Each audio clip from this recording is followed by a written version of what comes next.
Oh, yeah. Bring him in for the Leeds game. They haven't got many Leeds pundits. We're live. Hello, everyone. Welcome to Scoutcast Match Day. It's blank game week 29, and we have decided to watch the first fixture of the game week. Why? Well, because there's so much FPL interest in it. We've got, Fulham players, Madja, Lookman. I've got Areola. I've got a benching headache this week. I've got Areola on the bench. We've got Leeds players, of course, Bamford, Rafinha, Dallas, Ayling. There's loads of popular assets. So we're going to be on fixture number 1, Friday night kickoff. I'm joined by Seb and Toby. Seb, how you doing? Long time no see. Hey, mate. Yeah, good to be back and joining you. I'm doing okay. We'll see how this match goes. I've got, 3 Leeds players and obviously a bit of a vested interest in Leeds. So fingers crossed. Good stuff, Tobes. How you doing, mate?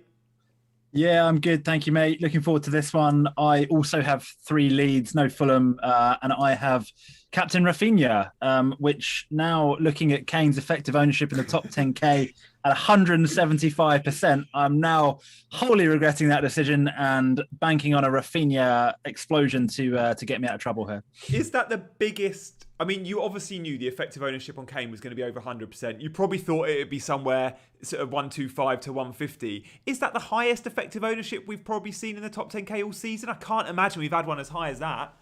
It's got to be up there. I remember Bruno getting around that sort of number earlier on. But yeah, wouldn't be surprised if this was the highest. Seb probably knows better than I do. I don't know. Seb and I aren't looking at top 10K stats much at the moment, are we, Seb? Yes. Fair point. Missed the opportunity for a gag. Missed a chance for a gag there, didn't I? Yeah. I'm loving the fact we're doing a Friday night game. I don't think we've done a Friday night game all season, and because it's the first game of the game week, I'm guessing you guys have all got loads of questions for us, so do get them into the chat. We've got Louis, who's got Dunk as captain. Louis, I like that. Toby was actually looking at Dunk captain himself, weren't you, Tobes? Earlier in the week, you kind of joked on our thread that you might go Dunk. Yeah, I mean, to be honest with you, he's a good shout, isn't he? Playing Newcastle, like you'd bank on Brian to keep a clean sheet in that game. It's a big goal threat. I think he's got 4 goals this season, and it could be one of those. You're looking at a sort of set amount of like safety points at 6, which that requires a Kane to score a goal to reach that point. Yeah, I don't think it's a bad shout at all, given that it's relatively slim pickings this week. Not a bad shout if you're looking for a differential, but surely the way to go was Kane, Seb. He's 175% 10K for a reason, right? Yeah, we were discussing this earlier, and I think it came down to Rafinha and Kane, and I went Kane. Simply just because it's close. And yeah, I know Thursday night he played 120 minutes and all that. He still had some good chances in that. Yeah. But the numbers just about edge it his way. And if effective ownership is your kind of thing, it's the safety play, right? I don't hate that, don't captain. If I was looking at a free hit, this week, which I didn't, but I had a look at it. Veltman, Dunk and Sanchez as a triple up the back. I don't hate that. I mean, Brighton have probably got the best fixture in terms of a clean sheet on paper. So why not? Yeah, I think Big Man Backer, who you might know from the Wire pod and the infamous threads on Twitter, he joked a couple of weeks ago that he was going to use free hit and go triple Brighton defence. I don't know if he did in the end. I don't know if he even activated the chip. But yeah, I don't think that was a bad one. They were the only, if you go off bookies odds, Brighton were the only team in the league anywhere near to 50% likelihood of a clean sheet. And they were, I think, 53 or 54%.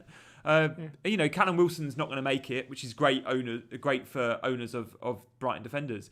Guys, we're very close to kickoff. I'm going to come to you, Seb, for team news on Leeds, and then Toby, I'll come to you for team news on Fulham. So first to you, Seb. Any big surprises? I did this off the top of my head. It's unchanged from Chelsea, I believe. So that will be Meller in goal, Luke Ayling at right back, Llorente and Struijk at centre back, with Alioski at left back, not Dallas. Calvin Phillips at DM as per. We will have Tyler Roberts and Dallas at centre mid, with Rafinha one side, Harrison the other, and Patrick Bamford back fit up front.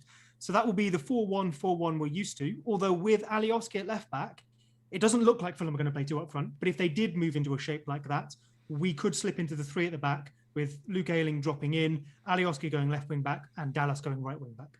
Yeah. Look forward to seeing how Bamford's moving early on. Of course, there was a doubt over his fitness with his hip. We knew it was very likely he'd play. He hasn't trained all week, but we'll be looking at his movement early on because I know so many out there have got Bamford. And there'll be loads of you that are captaining Bamford. Let us know who you are captaining this game week. If it's Kane, don't worry about putting it in the chat. If it's anyone else, do. Tobes, for Fulham, couple of in the midfield, they usually go with Lamina or Anguissa with Reed, but they've gone with both and Reed and not Ruben Loftus-Cheek today. So it's slightly defensive approach. Yes, they've got a number 9, but Loftus-Cheek not in the middle there means you've got Anguissa or Lamina, who's perhaps a little bit better defensively. So they're packing the midfield, which is interesting knowing how Leeds play. Yeah, it's a bit of a surprise though, because it kind of feels like one of those games that Fulham will be looking at, that they can get 3 points out of this game. It's going to be an open game. We know the way that Leeds play. It's a chance for Fulham to go out there and score some goals. And yeah, they've kind of set up in a way that is saying we don't kind of want to get beaten. But really, at this stage of the season, draws aren't enough for Fulham. Fulham have got to go out there and get 3 points. So yeah, I am slightly surprised by that. But yeah, other than that, it's pretty much as you would expect. Areola in goal, who's a bit of a FPL favourite at the moment. Got that really good pairing, haven't they? Anderson and Tossen, who've been really good all season, and one of the reasons that Fulham have been pretty solid defensively. And then yeah, Lookman, another one that people will be looking out for. One that I was very close to bringing in this week from -4, but didn't in the end. And probably Maja as well up top. A few people might have taken a bit of a punt on him this week. So yeah, filling in the gaps. You've got Reed, Cavallero. Fulham are in immediately, and there's a corner to Fulham there. Oh, Bit of a mistake at the back from us. Long ball over the top. Didn't really get it away. Headed it back. Cavallero. It's Cavallero. Cavallero. Alioski has headed it like down onto Strouk from what I can see. Yeah, he has. Llorente covers well. But corner to Fulham, 28 seconds in. All out attack. Lookman will obviously be on set pieces, and loads of you out there have got Lookman.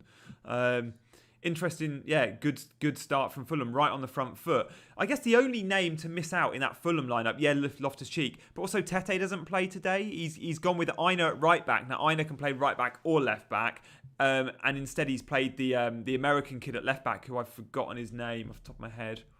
Robinson? Yeah, Robinson. Antoine, who nearly went to AC Milan 6 months ago, by the way, from Wigan. Imagine that, Wigan to AC Milan. Instead he went Wigan to Fulham.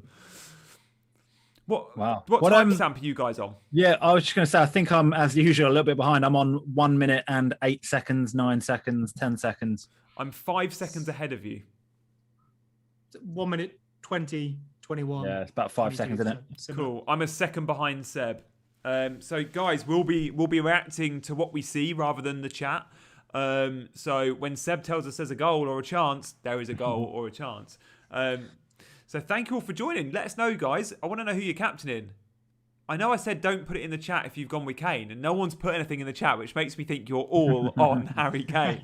Bamford might be in here. He's laying it back, Tyler. Ooh.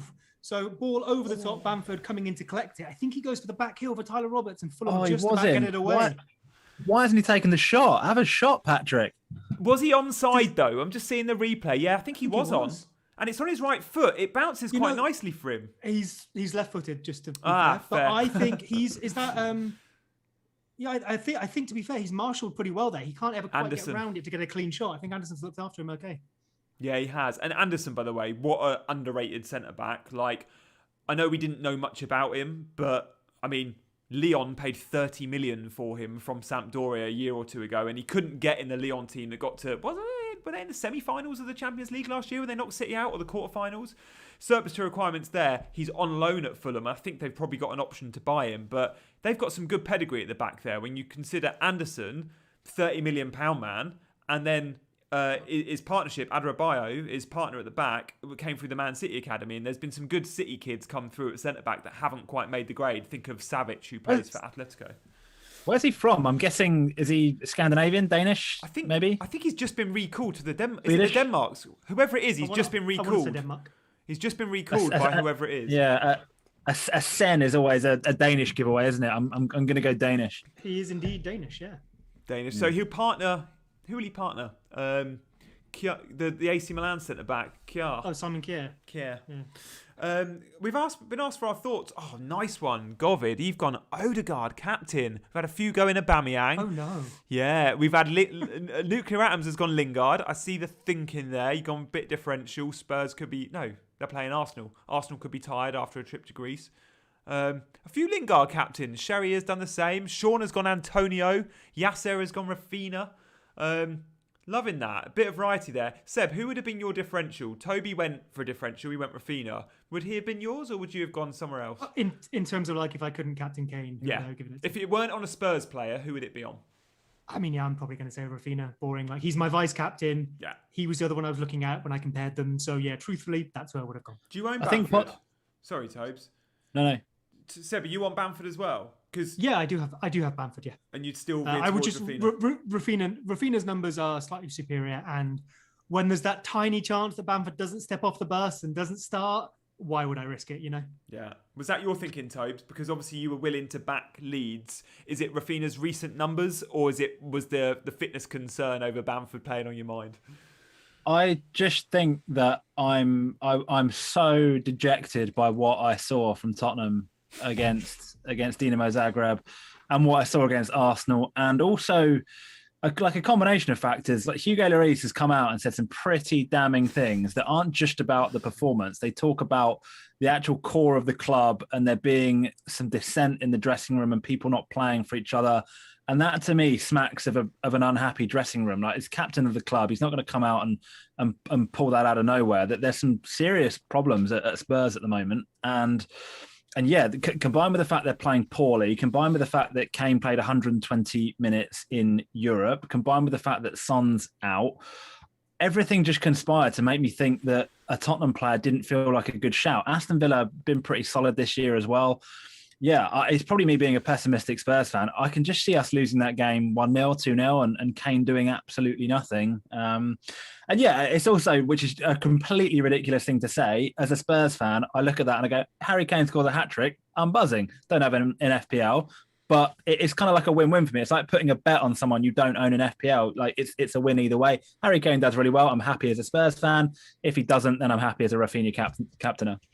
Yeah, interesting take. I mean, Seb's spoken this year about his reluctance at times on Bamford and early on with Leeds players. And I guess you've had similar there with your captaincy. Seb, are you listening to Toby there going, this is a bit like me with Leeds, and I completely get what it's like with FPL and your own team? Because Toby probably should have captained Kane, but he hasn't because, well, we know why.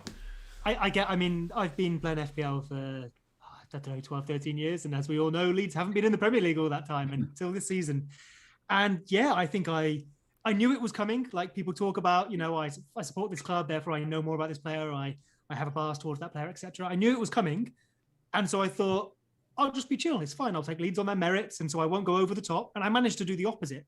Instead of sort of, you know, maybe going too hard on Leeds, I went too soft and had none of our players for ages. And that damaged me. And even now, I find myself in that position where I go, can I captain a Leeds player? Like, I own 3 of them. If it goes badly or it goes well, it's going to double my emotional investment there.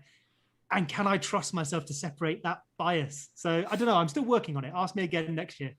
Yeah, 6 minutes gone, 7 minutes gone. The camera's already had a close-up of Loftus-Cheek on the bench, as in, why isn't he playing? It's been pretty even so far. Ball comes in. Bamford can't get on the end of it. There's been one half chance for Leeds where Bamford was in and he backheeled it. He didn't quite find Roberts. Seb, I'm keen to get your take on Roberts very, very soon. Sure. Looks like there's been a little bit of action, actually. I'm not going to look at the chat, but Seb, I will come to you to tell us what you see.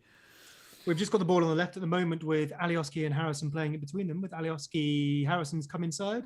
Over to Tyler Roberts, your man there. Lovely cut inside from him. Into the box, far post. Oh, is Luke... I would love it if Luke Ayling has just scored a goal. I think he might have done. He has. Luke Ayling has scored a goal. Look at the celebration. The celebration.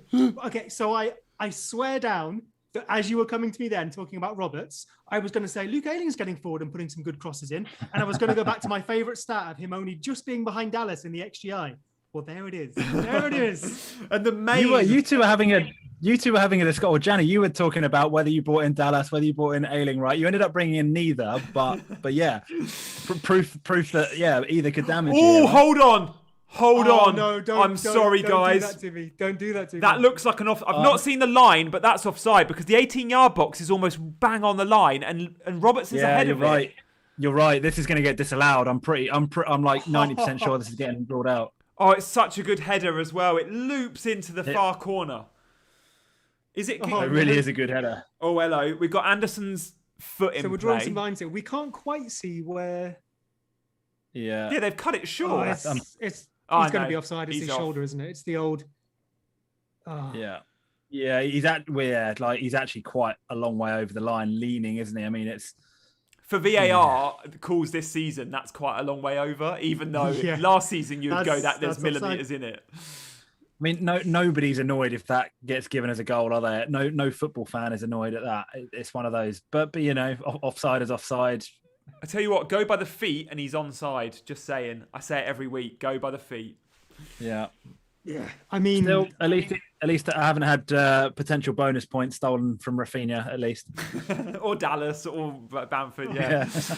I own Lugaling. Oh, that's massive for you, Seb. If he keeps a clean sheet and scores a goal, you're getting the 3 bonus. And I didn't realise you had Ayling. I didn't realise. I'm so sorry. You've had Seb. Ayling from day one, haven't you, Seb? Oh, I'm not from day one, but have I ever owned Dallas? I think I've only owned Luke Ayling. What are you drinking, Gianni, by the way? Like a fish bowl of gin. Gin and ginger beer with a slice of cucumber and a leaf of basil. Is that dark and stormy? Or very, very refined. Yeah. No, it's nice Sipsmith gin. Gianni's not a lager man, is he? No. It reacts badly with me, unfortunately. You don't want to be sitting near me when I'm on the lager. I've seen him with the odd Peroni. He's very patriotic when it comes to lager. And I once did do an advertising campaign for that other beer. What's it called? Not Peroni, a Sicilian beer. Beer Moretti. Yeah, that was cool. Yeah. Other beers are available. Yeah. Yeah, exactly. In the chat, we've had, who was it? Before the goal, and there's loads of I'm sorry, Seb, and yeah, that was harsh. Owen letting us know it was offside early. There was someone earlier in the chat, and I'm going to find it, that said something quite funny. Here we go. Jason Sexton. All the beards are on the show tonight. Reminds me of Az. Is he just on Black Box? Az will be coming on this show at some point, sometime. He has said he's up for it. But yeah, the beards. And it got me thinking, who's got the best beard? Now, I think I'm third. I think Tobes might be taking the crown here. Tobes, that's looking quite full on the chin.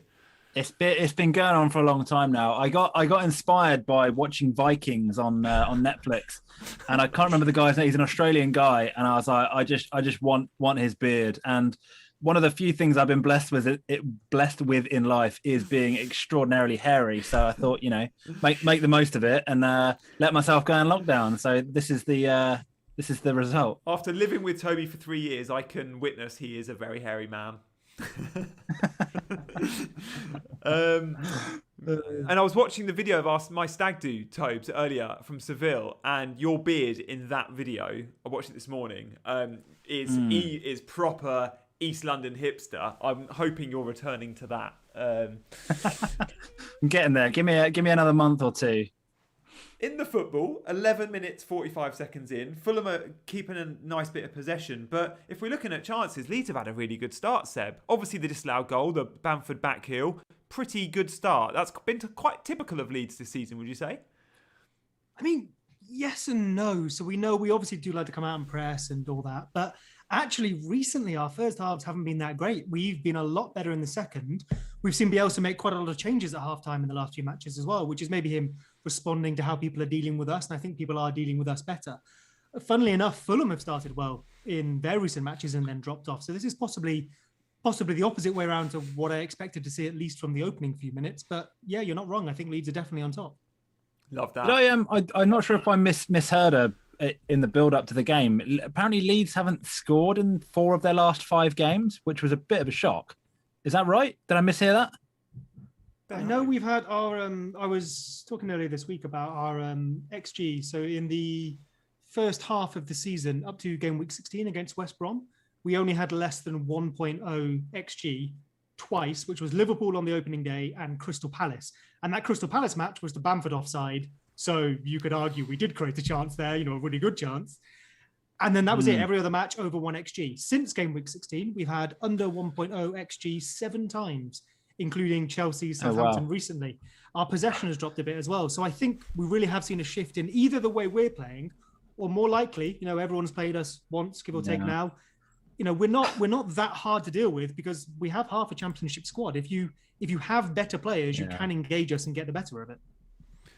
Sorry, Seb. I was kind of giggling halfway through there just because of the Ailing celebration that poor lad, they slowed it right down, ripped the hairband off, gave it the big air guitar, and then showed his poor little face in slow-mo, like the realization of it not being given. So that's such a harsh replay to show from Sky. Come on, lads. Is that so? Yeah, because he got the main out and then he does the air guitar. That's his first Premier League goal, right? Seb would have been. Yes, it would. He has 0 goals, 0 assists from something like 4.2 XGI this season, which is nuts.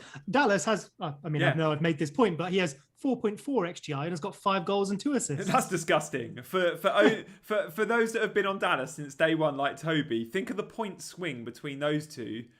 Oh, I mean, you could just say, well, yeah, I deserve it because Dallas has been a better finisher or, better at providing the chances, but he probably hasn't been. I would still say as well, if you've got to choose now, Dallas is probably still your man, just because, let's say they're about even in XGI, but Dallas is going to play left back or midfield. Ailing is going to play right back or centre back. And when he's centre back, he doesn't really get much. So if that's the separator, fair enough. Yeah. I tell you what, next season, Ailing's going to be a 4.5 defender and Dallas is going to be a 6 million midfielder. So we know where we'll all be going next season. In FPL, of course. That would be interesting because we very much need to sign a left back and a centre mid. Dallas will definitely get in the side, but I don't know where. It depends what maybe left back you sign, I guess.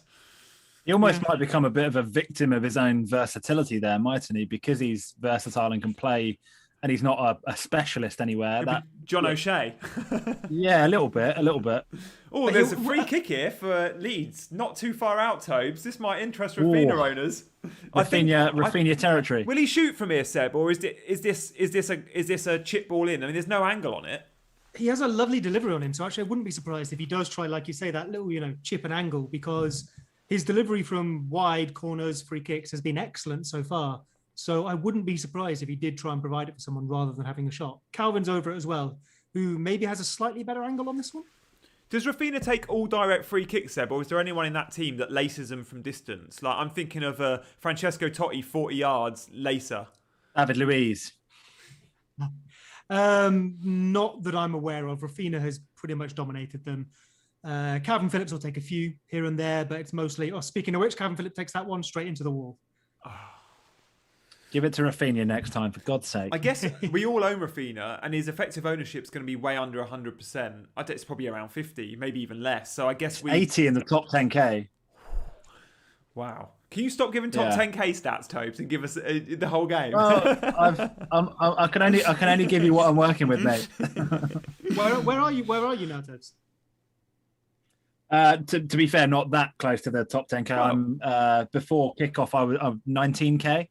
You had a nice little rank rise, didn't you? Off no hits. Yeah, I had a 3k rank rise without a ball being kicked, with the amount of hits flying around. So the game week started very well.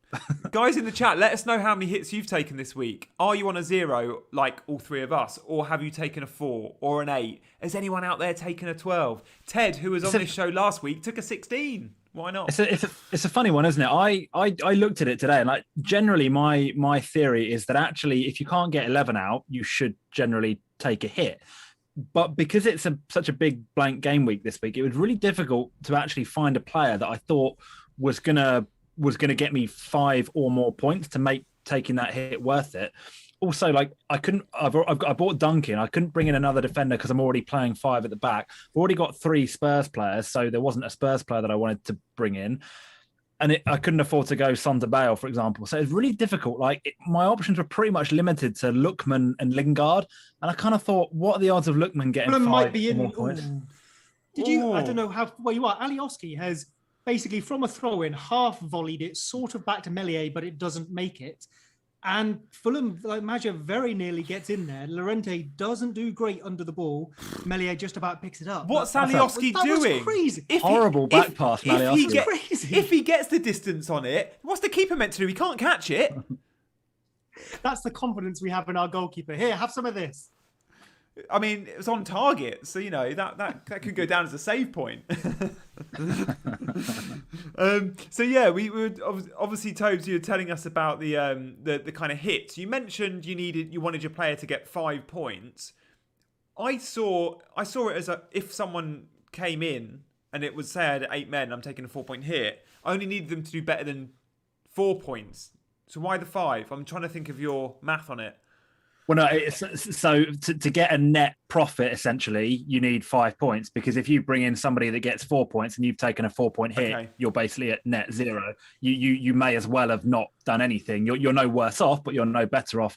Ooh. 5 points is the point at which you're in a net profit. I'm sorry, Toes. Bamford is down. Oh, is he? Bamford does not look comfortable there. I've just saw it live, but he's not holding his hip. Okay. Maybe he's fine. Yeah, he's holding his shin off. He's limping, isn't he? It seemed to be an impact thing. I didn't quite catch. It was as the free kick came in, which was comfortably saved. He seemed to get a knock or something. Maybe he's certainly hobbling.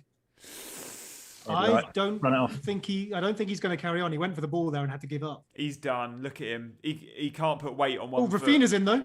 Go on. Rafinha has scored, but I think it's offside. Oh, no. There you go. Now we're even. Oh, man. I actually think Bamford's done.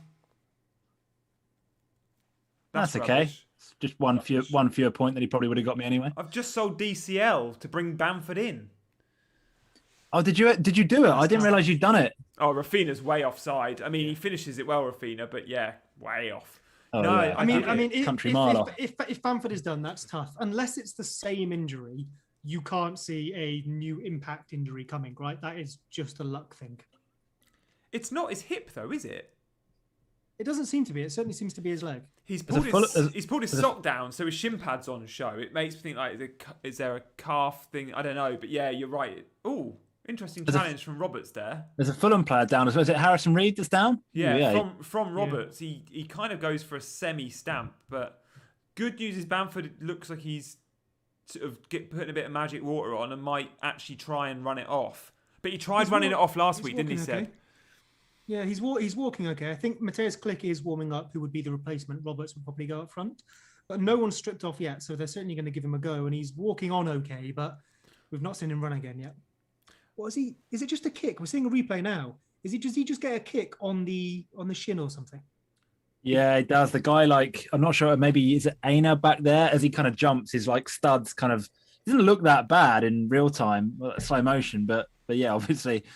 If it hurts, it hurts. But yeah, it's one of those you'd expect him to be able to run off. It's not muscular. It's not a twist or anything like that.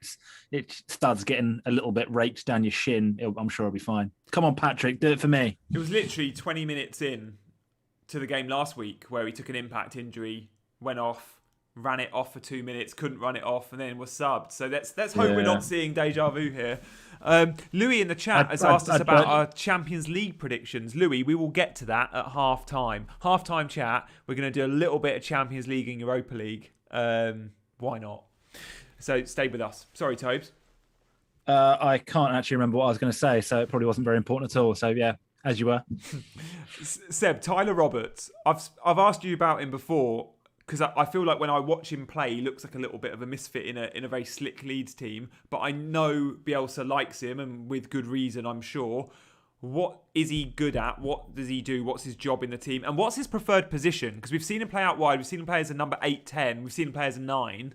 What is he? I'll take those questions in order a bit. So I would say he's similar to Bamford, but I don't mean in playing style. I mean in that way that Bielsa sees him. You know, a year ago, so many people were like, we need a new striker. What does Bamford do for the team? XG underachiever, etc. But it wasn't about that. It was about the things that maybe your average fan or a casual viewer, if I can put it that way, didn't quite see. The pressing, the movement, the build-up play that he brought to the team. He's now obviously added those goals as well. Roberts is a little similar. Yeah, some people maybe say he's not quite technically on the level. But he is, to answer your second question, he's naturally a striker. Ooh, Bamford nearly in there and not running easily when you see this. He should be quicker there. He should be quicker. You can see him half hesitate. Yeah. It's come to nothing, though. It was cleared away. So Tyler Roberts, who's on the ball here, maybe lacking a little technically, although lovely ball in there from him. He's naturally a striker. We brought him in from West Brom when he was 19, I think, or something. So he's had a bit of time with us. He's played in a traditional 10 role for the under-23s a bit, and has also played out wide, but he's very much dropping into that advanced 8 that we play now. Yeah. So maybe Klick has played there. We've seen Rodrigo play there more recently. It's that kind of role. Not quite a 10, not quite an 8, in between the two. And what he really does do well is the press and the tactical side, and just the fitness and energy, possibly a lot better than what we've had him and Dallas where we've been losing games recently or not quite clicking as much, if you'll excuse the Mateus click pun, is that midfield. We've got a left back, a right back, a winger, whatever Dallas is at centre mid, and Click or Roberts or what have you. It's not quite the midfield we need to play the game we want to play. And Roberts has done a lot better off the ball and helped us in that midfield turnover where you saw I think we did the Manchester United match together, didn't we? Where Scott McTominay was bombing through the middle and Calvin Phillips was getting overloaded. Roberts is adding a bit to that and maybe stopping us getting outdone in the middle, even if he's not the best on the ball. Yeah, interesting. It'll be good to see if he manages to get in the team or even squad at times next season, when no doubt there'll be a bit of Leeds investment in that midfield and from those attacking mid spots. I was looking at Roberts very briefly this week. I knew I wanted double Leeds and I couldn't see a route to Bamford because I didn't want to sell DCL. And I was thinking, what Leeds attacking midfielder can I buy? And obviously I knew Roberts was starting at the moment. Didn't want to go there. Harrison's been in and out in recent weeks. Rodrigo's listed as a forward, unfortunately, despite playing in midfield. So it'll be interesting to see what Leeds do next season with some of those spots. I think there'll be quite a few transfers, do you reckon? Yeah, so I think we probably need that, that role I've just described, the number 8. We wanted Rodrigo de Paul in the summer. We've had a look at, Locatelli. Yeah, I love Locatelli. I think he'll go to a way bigger club than Leeds personally, but... I agree. But then, shouldn't de Paul as well, really? Yeah. It's kind of, I think we are shooting up there. The Bielsa effect as well. We got Rafinha, right? He should have been at a bigger club. So I'm not saying we will get them, but that's where we're aiming. But someone who could almost do both that sort of advanced 8 role, but we need someone who can probably drop in Phillips as well. So like a Locatelli possibly could do that, whereas De Paul maybe not so much.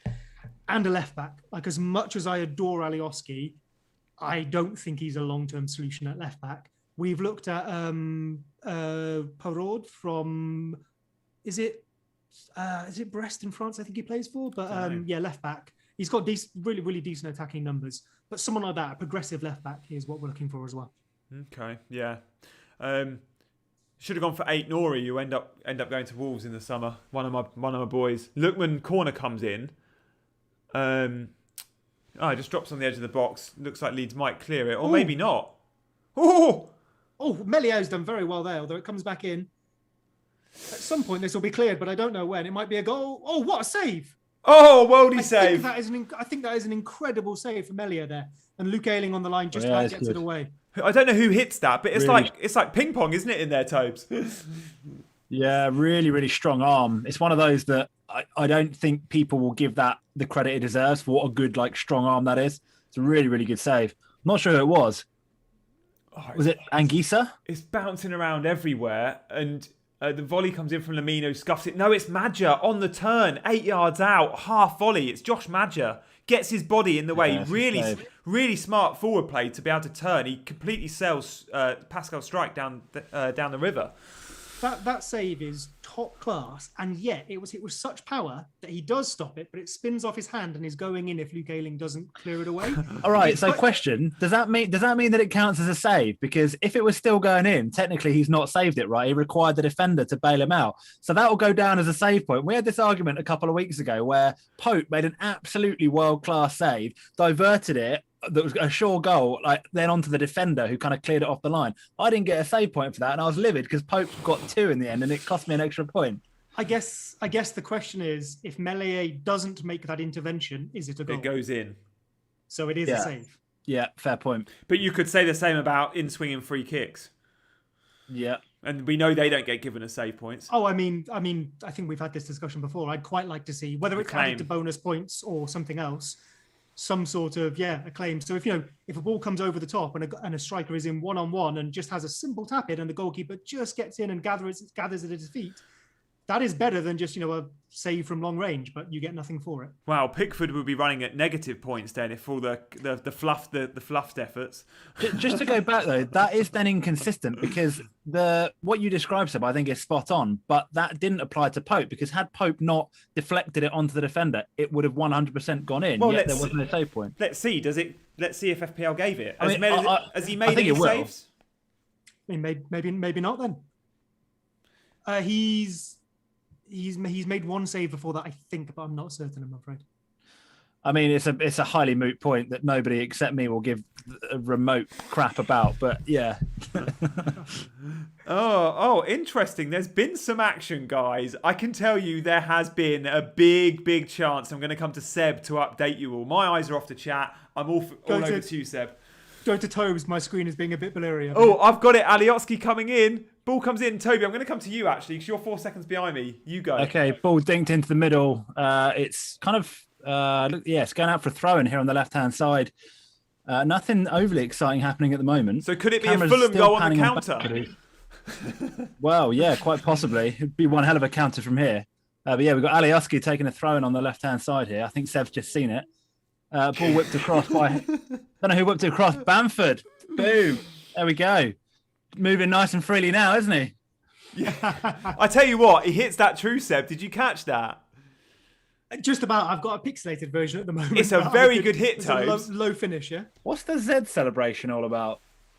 Don't know, but is it something to do? Is it some like Gareth? You should have picked me, not Watkins. That is a very nice finish.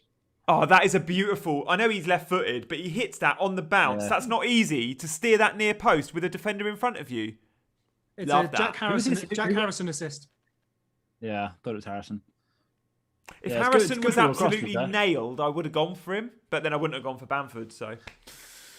And that's reasonable. He's been taken off for Costa a few times now. In fact, I mean, this is going very well, but I still wouldn't be surprised to see him taken off for Costa, in 55, 60 minutes. I'm really surprised at that, though, because I think Harrison's really good. I think he's a great player. I think he's really good in this Leeds team. Much better. Costa's absolutely pants. They've got different skill sets. I mean, I do prefer Harrison, and I do agree with you, but it was probably a little while ago now, actually, but his pressing from the front was leaving a bit to be desired. So he was taken off a few times, switch around, Raphinha on the left, Costa on the right. And the thing that Costa really does bring is the ball progression. It's probably why we signed him in the first place, actually. Yeah. Where a lot of passers, a lot of people can do a few things in the team. This is before Raphinha's time, of course. Not that many people who can just carry the ball themselves up the pitch. So Harrison, he's okay with that, but he's more about that first touch, laying it off, putting a ball in and what have you. Yeah. Costa really does bring something different. So we do use him when we need that. Oh, yellow card. Is that a Bamford yellow, Seb? I think it was. Tobe, did you catch that? I think it's a Bamford yellow. Yeah, it is a Bamford yellow. So, yeah, the Lord giveth and the Lord taketh away very quickly. Love that. He brings down Cavallero. It's a fair yellow. Yeah, interesting your take there on Costa. I remember a friend to this show, Luke Johnson.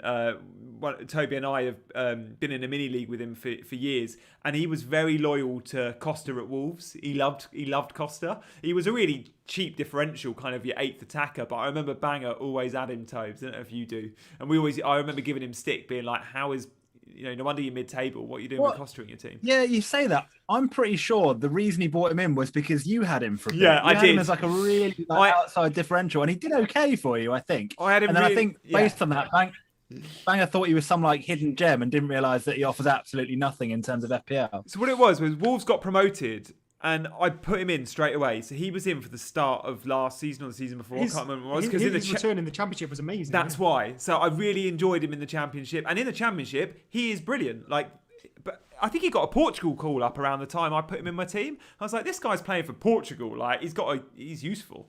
But yeah, I sold him quickly when I realised he was an FPL Fulham in here. Oh, he's just an absolute air shot. Don't know who that was on the left-hand side. Anthony Robinson has just completely fallen over the ball attempting to shoot, unfortunately. Not Anthony, Antoine. Yeah. Antoine, sorry.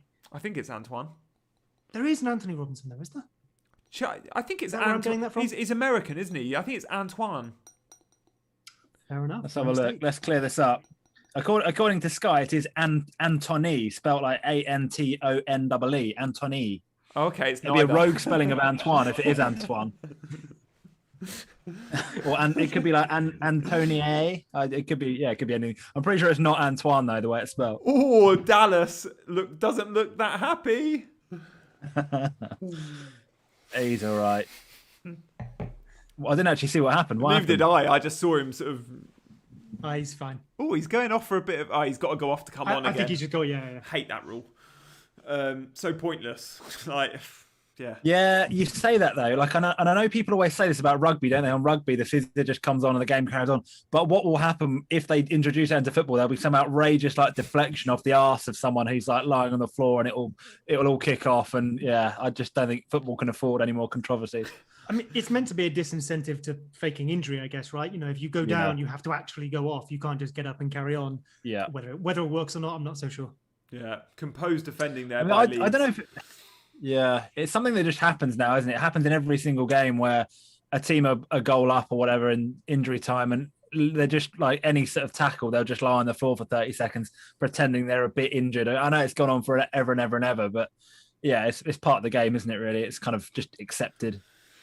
It is part of the game. It's a bit like the sort of time wasting we see at 89 minutes if you're winning and you take it to the corner. It's sort of just falls in the sportsmanship category, doesn't it? What I love is the kind of discretion referees have. Like the little, everyone does it when there's a free kick, the player will kick the ball away just to probably about 5 to 10 yards. Any more than that, you'll get a yellow card. But there is like a little margin of error that you can like poke the ball away. That's really, really annoying and winds players up, but you're never going to get carded for it. It's like, I'd love to know what that like actual distance is that they can go to. I was just thinking, it's all of these things we're talking about are kind of those things that you hate to see in Sunday League because realistically we're there to have fun. But in the Premier League, you're like, okay, fair enough, you're paid to win matches. And I was just thinking, one of the ones that gets me is, when people are like sneaking down the touchline for a throw-in. I was just going to say that. They take so much. And in Sunday League, the refs are militant on that. Yeah. You cannot take any ground. Premier League, doesn't matter, go for it. But then the best bit is when they're halfway down the touchline and they turn around and throw it backwards. It's like, well, where were you going? Why did you steal that ground? Love that. I was going to say, if you don't get 10 yards, you feel like you've been mugged off if your player doesn't get 10 yards on a throw-in. But yeah, when they throw it backwards, that kills me. I reckon about 30% of throw-ins in the Premier League are foul throws. Another thing that referees in Sunday League are super militant, which they're ultimately meaningless. Like nobody's really gaining a big advantage from a foul throw. But yeah, in the Premier League, I reckon about a third of them are foul throws. And this season, they've started pulling them. Like the start, I've never seen so many foul throws given at the start of the season. I think they've got something new to concentrate on. But I remember seeing quite a few. Do you remember Arsene Wenger? Yeah, Arsene Wenger. Kick-ins. Yeah, I'm with Arsene Wenger. I'd go for kick-ins, just make it a lot simpler. No, because then everything would be like a corner, and you'd have centre-backs coming up all the time. It slows the game down. No, because great, more goals. Yeah, more Sam Allardyce and Tony Pulis teams. It would very quickly turn into rugby because you would start going for long balls down the pitch in the hope of winning a throw-in, like off someone to then put it into the box. Become a massive set. I mean, it's interesting, but it's possibly not the game we're going for. Players will be picked on their height. Like, it'll be like Mourinho putting everyone at 6 foot plus. Fulham nearly in there, just about cleared away, I think. Lookman on the ball out left now, though. Oh, it's a great ball in. Yeah, it was. Anderson. My Areola clean sheet has been wiped out. That's quite good because he's on my bench. And I really wasn't sure who to go with because I had Lloris and I went off bookies odds. Lloris was something like 33% chance of a clean sheet. And Areola was 34%. There was 1% in it. And I went against them and went with Lloris. I wonder though if does that factor in Jack Grealish being fit or not? Because if Jack Grealish is fit, then that percentage of us keeping a clean sheet will drop. Fair point. Not just because of Grealish, but the Watkins goal threat and everyone else, right? Yeah. We haven't spoken about our teams. Just want to touch on how many players we all have. Let's assume that Son is out. Let's assume, however, that Tobes, I'm taking away Son from you, so I'll give you Traore. Traore's fit. How many players have we all got? I've got 8 and I didn't take a hit. Oh, in fact, I'm going to come to Seb here first because there's a Fulham corner and it's looking a bit tasty. Oh, don't do that to me, Gianni. Why would you come to me on a corner if... I'm assuming you're still in front. Let's say Anderson. So the corner's coming in now. That has gone in indeed. I think that is Anderson. Yeah, far post. It goes in. I think he's volleyed it. It goes in low, possibly under Melia. There's a few players in there. That's the Lookman assist, isn't it, as well, I think? I think that is a Lookman assist, yeah. Was it straight? There was no flick-ons or anything, no? No, it's straight over, I believe. Oh, that's poor defending. He gets his foot on that, unmarked. Yeah, who's it? Luke Ayling on him. Leeds are so bad from set pieces, aren't they? So bad. It's probably not a foul, but Anderson is all over Luke Ayling there. He doesn't give enough back, but he's shoving him out the way to get his foot on that. He is. Yeah, I think it'd be soft. Yeah, it would be. I mean, Anderson's just a stronger bloke, isn't he? You can see that he just uses his strength. And yeah, possibly a bit of arms, but he gets his body in the way too, doesn't he? Doesn't have the hair, though, does he? It doesn't have the mane. So we got 1-1. Out of nowhere, Fulham have scored, really. I mean, Meslier did make a good save 10 minutes ago, but in terms of goalmouth action, there's been very little. Take it. Lookman assist, guys. Loads of you would have Lookman. Let us know if you have. Has anyone captained Lookman? I'm guessing there'll be one or two of you. I wonder if there's a few people with Anderson as well. I know people were shouting about his set piece threat and the fact that Leeds aren't the best from set pieces, even if we have improved a little bit recently. Yeah, if you were watching the FPL show last week, you'd have heard me say Anderson's definitely the one to go for in the Fulham backline. Nice. Did you bring him in? No. Wow, not having that. Yeah, but I'm not here for my own team, Tobes. I'm just here to tip for others. I keep telling you this. Well, they say, don't they? To be a good coach, you don't need to be a good player. That's the rule, right? So, guys, how many players have we all got? Seb, I'll come to you first because you gave me the hand signal that I think was 7 or 8. 8. Eight. I have 8. Yeah. No hits. No hits. I had 2 free transfers. So I did Pereira to Veltman. And, good save from Melia there. Oh, and Gisa with what a save that is as well. That is a worldy save. That's better than the first one, I think. That could be because it's literally on the ground, isn't it?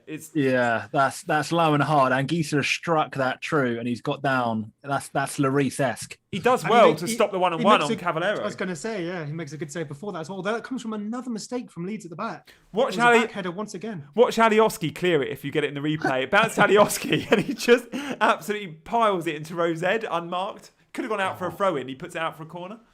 I don't quite know how Meslier got that back into the box from normally you'd expect the keeper to palm that round the post, and he somehow got such a strong wrist on it. It's come back into the 6-yard box.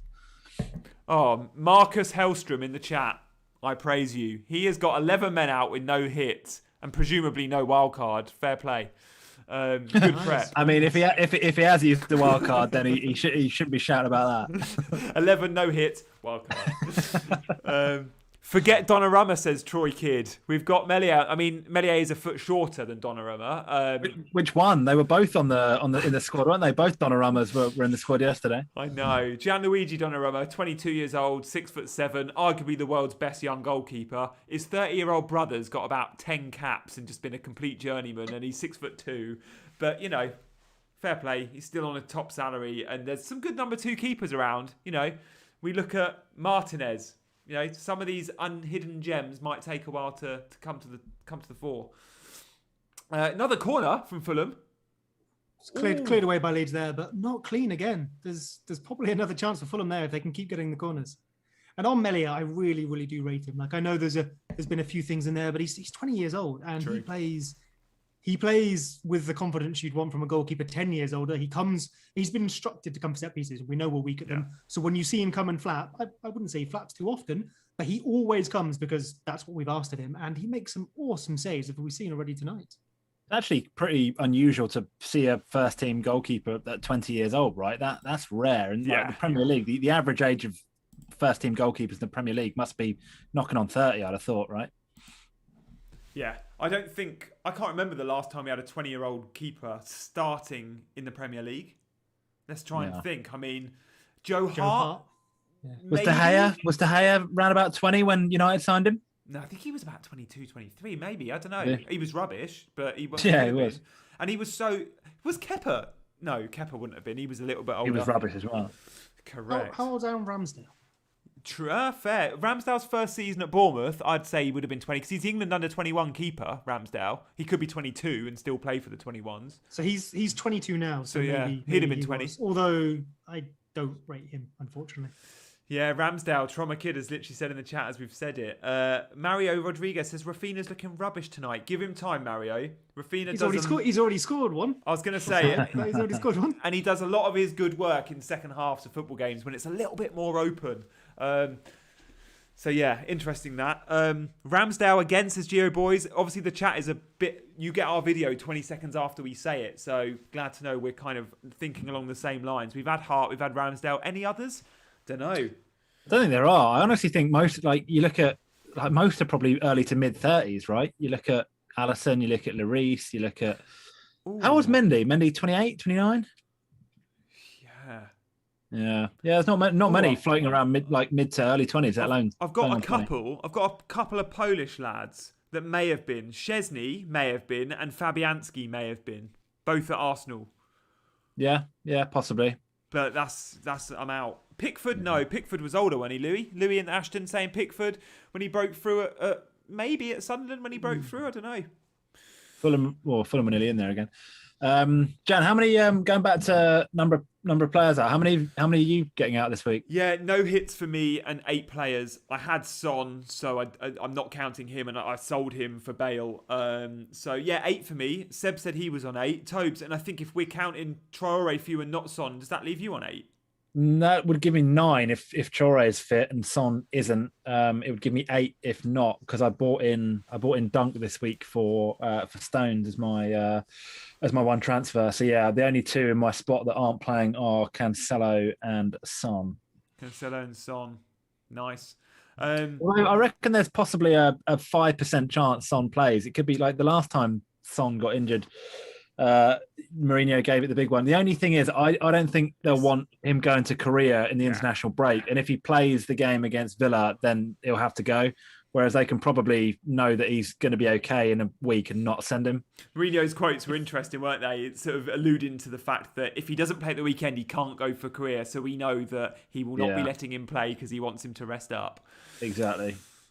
Yeah. If I was on a free hit, I'd be tempted to like put him and Grealish or one of them in the side and just make sure I had a greater bench option. Yeah. But yeah, I think ultimately you're right. Even if he is fit, they might just game that one a little bit and get him not going off to South Korea. I'd have done the same. I'd have taken my 3rd spot for Spurs on a free hit on Son, because money is not an issue if you're on a free hit this game week. You will have money in the bank. There's no premiums other than Kane and Aubameyang really to go for Bale. So yeah, guys in the chat, let us know if you're on a free hit. Interested to know who you've gone with. Darren said Butland at Stoke. That could be a good shout. Nice. We'll have a look at that, because he was England under 21 keeper at Stoke. So yeah, maybe that's the one. But Butland played about 5 or 6 games for Leeds. Did he really? On loan. Yeah. Ross Barkley too. We had him for like 1 match. You had Ross Barkley, Christ. Yeah. Yeah. I could see him playing for Leeds again maybe next season. Ross Barkley, he'll definitely be up for sale if you want him. That'd be an interesting one for that progressive 8 position. I could see him fitting at Leeds. I could see him. Big fish, small pond is Ross Barkley. Leeds might be his level. What are you no disrespect. What do you reckon, Tobes? Where would you put Barkley? Because your very good friend Vash is a Villa fan. What's his take on Barkley? Because he's a good footballing man, Vash. I respect his opinion, and you know my thoughts on Barkley. But I did think Villa could be his level. But even recently, he's not looked good, and he's actually been dropped a little bit.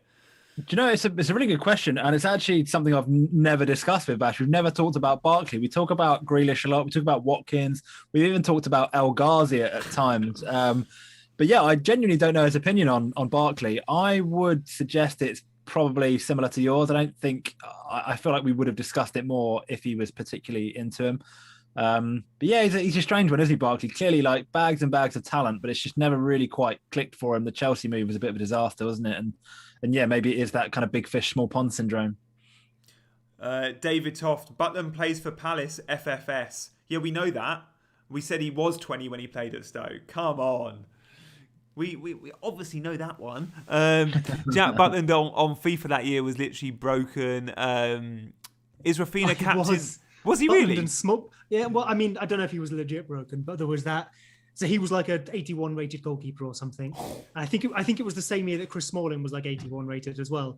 And everyone would have like teams of 98 rated team of the year players and Jack Butland in goal for whatever reason. His combination of like height and traits just made him basically as good as the best goalkeepers in the game.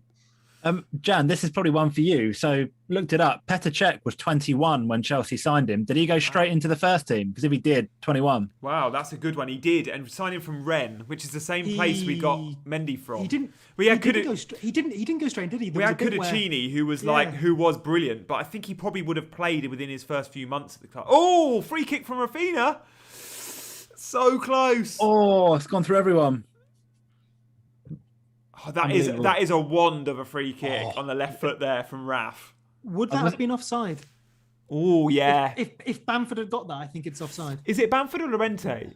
It is Bamford. Bamford's got the red or pink boots or orange boots on, and then Llorente and Struck were at the far post. Llorente and Bamford carry themselves in the same manner. I keep getting confused at set pieces between those two. It's one of those as well, because Bamford had a waft at it. Even though it didn't go to him, he would have been done for interfering with play there, because the keeper can't make a move if Bamford's throwing a left peg at it. one of those subjective ones of was he interfering or not? Because we've seen a few this season when we've been like, oh, the goal's been given, but come on, the keeper's eye line. That could have been another one. That's always a dodgy one, isn't it? Was it Brian Clough who said if he's on the pitch and not interfering with play, what's he doing? I've never heard that quote before, but it's a great quote. Yeah. One of many from the big man. Infamous BVZ. Bamford captain and Lookman was your transfer in. Fair enough. That is genius. Ill behaviour. Nicely Love done. that. Really good. There's 4 minutes added time here. I was just going to say, where the hell did we get 4 minutes from? Where has that come from? Bamford for a minute? Bamford went down, Dallas went down. We had the VAR check. Adds up, I guess. I've never seen the 4 VAR minutes check, on the first half alone, though, when there's not been like a serious injury. Yeah. Half time here. Rafinha's my vice captain, not a bad pick. Anderson in my team, get in. Well done, Bafor. Smart on Anderson. So yeah, as Seb said, the whistle has gone. 1-1, Anderson goal. Fulham ended the half quite well, but it was a fairly slow start. And yeah, we had a Leeds goal from Bamford, which was a really good move. We've also had a disallowed goal from Leeds, which is so close. Roberts put the ball in for Eiling. The goal came from a Harrison left, so again down the left, and all their good attacking play for Leeds has come down the left, which is interesting. Usually the good attacking play from Leeds comes on whatever side Rafinha's playing, which is 9 times out of 10 on the right. But it's been all down the left today. And yeah, really nice finish from Bamford, who scores that goal and gives the big finger to Gareth Southgate in the stand. Why did you pick Watkins, not me? He didn't do that. But, he would have been thinking it. Definitely would have been thinking it. Why can't we defend corners, says Andy Martin. Andy, that's Andy Martin from Twitter, isn't it? You're a Leeds fan, Andy. Seb, why can't we defend corners? So, I'd love to hear Andy's thoughts on it, but it's been a thing for a while with us, and it was attacking set pieces as well. I think it was back in the Championship, probably almost a year ago, 9 months ago now, where we just could not score from attacking corners, despite getting loads of them because we'd earned them from attacking. And one of the Leeds journalists jokingly suggested to Bielsa in a press conference, why don't we try playing them short? Because possessions is our thing. Picking holes is our thing. And it was kind of laughed off. And then a couple of matches later, we did play one short. And Mateusz Klich, scored from just like the edge of the area. It was kind of gifted to us. They opened it up. But we did score from it. So I don't know for sure. But I'd say we don't have the biggest team at the best of times for a start. And I don't know if Bielsa works on them that much. Like, he's never mentioned anything. I think he maybe even have talked about, wanting to work on the attacking side when we weren't scoring. But I think he maybe doesn't give them as much attention as others, which surprises me because you'd think Bielsa would cover every single angle. But I'm not sure I've seen any other clues really other than just luck or we're bad at setting up for them. Most teams have a combination of man-for-man and zonal, some just zonal. I'm guessing Leeds, being Leeds, are purely man-for-man at corners, are they, Seb? They're man-for-man unlike any other team in normal play. So from corners, I assume they are. Yeah, so there's a bit of both in there, but yeah, mostly man-to-man. And there was a good quote when Bielsa first turned up on the very strict man-to-man marking that we do, where it came from one of our early pre-season training sessions. One of the players came out, it might have been Liam Cooper, talking about how Bielsa has told us to ignore the ball when we're defending and just follow the man, which I don't think is quite meant literally, because then you'd end up in, maybe you'd concede a lot of goals. Maybe it was meant literally. But just to show how very much your job is, you find your man and you stick to them. Calvin Phillips has spoken about in interviews a few times as well, how he knows who his man is. Whenever we aren't in possession, he looks up, he finds his man, he sticks himself to them. You're allowed to swap and pass people on, of course, but you have to know that. You have to communicate. And you'll often see someone like Dallas, at left back, appearing on the right wing, because that's where his man went, so he followed them. Guys in the chat, loads of you are joining us for half-time, which is brilliant. Thank you all for joining us. Of course, do stay for us for the second half if you can. We're updating you live as we see it. So watch the game, mute the TV, watch us. During our half-time chats, if you watch Scoutcast Matchday regularly, you'll know that we like to bring you a topic that's maybe a little bit detached from FPL. And we're going to do the same this week. Why? Well, it's just a little bit of fun, isn't it? So if you want your in-depth, detailed analysis of FPL and your planning of game weeks, check out Seb and Co on Scoutcast every week, midweek. But if you want a little bit more light-hearted chat, then perhaps this is the show for you. And of course, if you want to watch along, the light-hearted chat we're doing this week is Europa League and Champions League. Who is going to win it? The draws were today. Toby, I'm going to come to you first with Europa League. The draw was Granada play United. The winner of that tie is Ajax Roma to face. So that'll be one semi-final. Then it's Dynamo Zagreb, who knocked Spurs out, who've got one or two very impressive players who play Villarreal. They will play the winner of Arsenal Slavia Prague. So there's 8 teams there. Who's your money on? I think it's hard to look past Manchester United, isn't it? I think they'll be the bookies' favourites. I think I can definitely tell you who's not going to win it. Dinamo Zagreb, for all the amazing effort they put in yesterday, and fair play to them, like Orsic in particular. It's a brilliant hat-trick in Europe. And yeah, fair play that they played brilliantly. They had a lot of heart, lot of good attitude. They're not going to win it. They'd be rank outsiders. Slavia Prague aren't going to win it. Granada aren't going to win it. I think Roma and Arsenal would be worth an outside bet. I think we looked today, didn't we? Like Roma were about 6 or 7 to 1. And I'd kind of, as an outside shout, I'd quite fancy Roma. But yeah, I think my head says Manchester United are going to win it. My heart says I'd like to see someone like Roma win it. I would love to see Roma win it for my boy Francesco. However, what Roma do in Serie A this season is they beat all the teams below them. Any team that's even slightly better than Roma, they seem to lose. But they will. It's like Spurs. They're probably the Spurs of Serie A.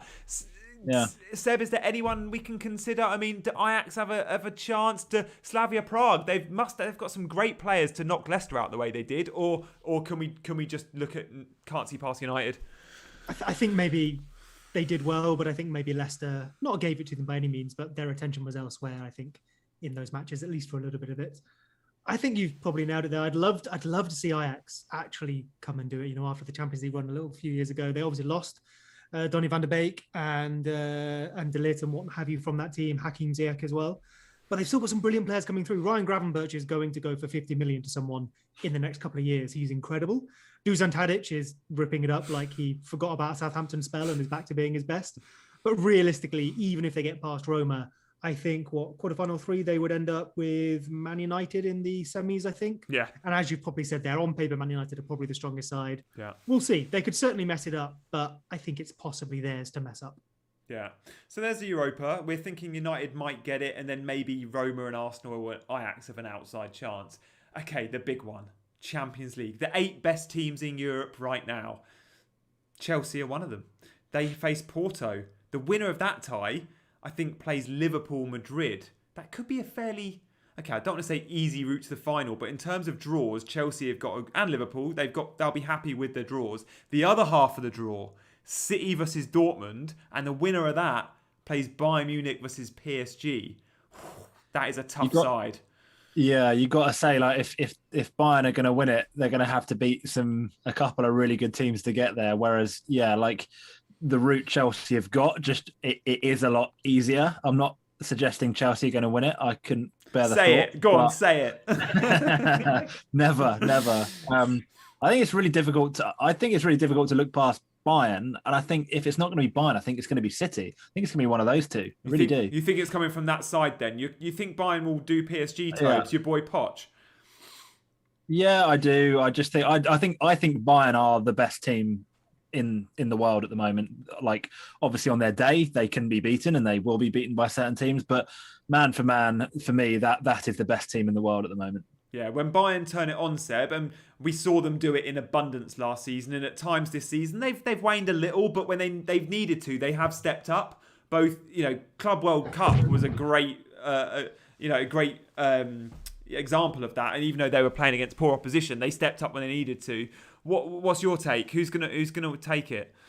I think the winner of a probable Man City Bayern semi-final is the winner of the Champions League. I'd say Man City are possibly my favourites over Bayern, but we've seen Pep do funny things in the past at this stage. And, I'm hoping he hasn't done so far this season. He hasn't second-guessed himself, but we've seen him do very strange things. So who knows? Against Lyon last season, for the first time ever at City, he played a back 3. For the first time ever in that one semi-final. But then to be fair, we're now seeing that sort of, quasi back 3 with like a Zinchenko or a Cancelo stepping up into the midfield. We're seeing that working. So maybe there was the genesis of that idea there, but probably not the time or place, Pep, right? Especially against a team who you could just beat if you play your game. So yeah, if Man City don't do a Pep there, I think they can probably take it. As you say, Bayern very comfortably second favourites for me there. They've got Kimmich back now. Lewandowski won't stop scoring. Gnabry is back fit, I believe. Muller is. So yeah, there's not really too much of a weakness there. Sane has come in and improved them. I know he's not been great, but he is a worldie on his day. I guess you could say it's one of those, you say he's not been great, but then in a one-off match, he comes off the bench for a Coman or a Gnabry or what have you. The one thing we've seen in the league is a couple of times they've gone 2-0, even 3-0 down. They've come back to draw 3-3 and win 4-3. But there's clearly something you can get at there. So maybe versus a Man City or dare I even say a Chelsea, if they do give away a couple of goals, it's probably not quite the same as playing Hoffenheim. And not putting the Bundesliga down there, just Hoffenheim might be, our Southampton or something. But Chelsea and City aren't going to give you that chance, I don't think. Yeah. What seems kind of funny to me is, it seems to be generally accepted that this season, possibly the Premier League in terms of quality, actual quality of the teams involved, you've got Man City who are world class. Probably nobody else is really anywhere near them in the Premier League. The quality perhaps is a bit down, generally speaking, on previous years. But we've got 3 English teams in the last 8 of the Champions League. And yet it feels like a relatively weak Premier League to me. So I don't know whether that just is down to the fact that, your Real Madrids and your Barcelonas aren't quite as dominant in the world as they once were. Juve as well. Juve just don't seem to be able to crack it, do they, in the Champions League? They keep falling at that hurdle.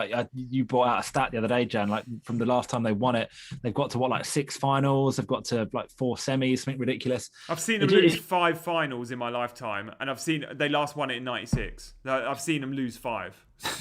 Yeah, that is insane. But yeah, it just kind of seems odd to me that we've got 3 English teams in the last 8, which is great. But actually, at a time where it seems somehow that the actual quality of the teams in the Premier League isn't maybe as good as it has been recently.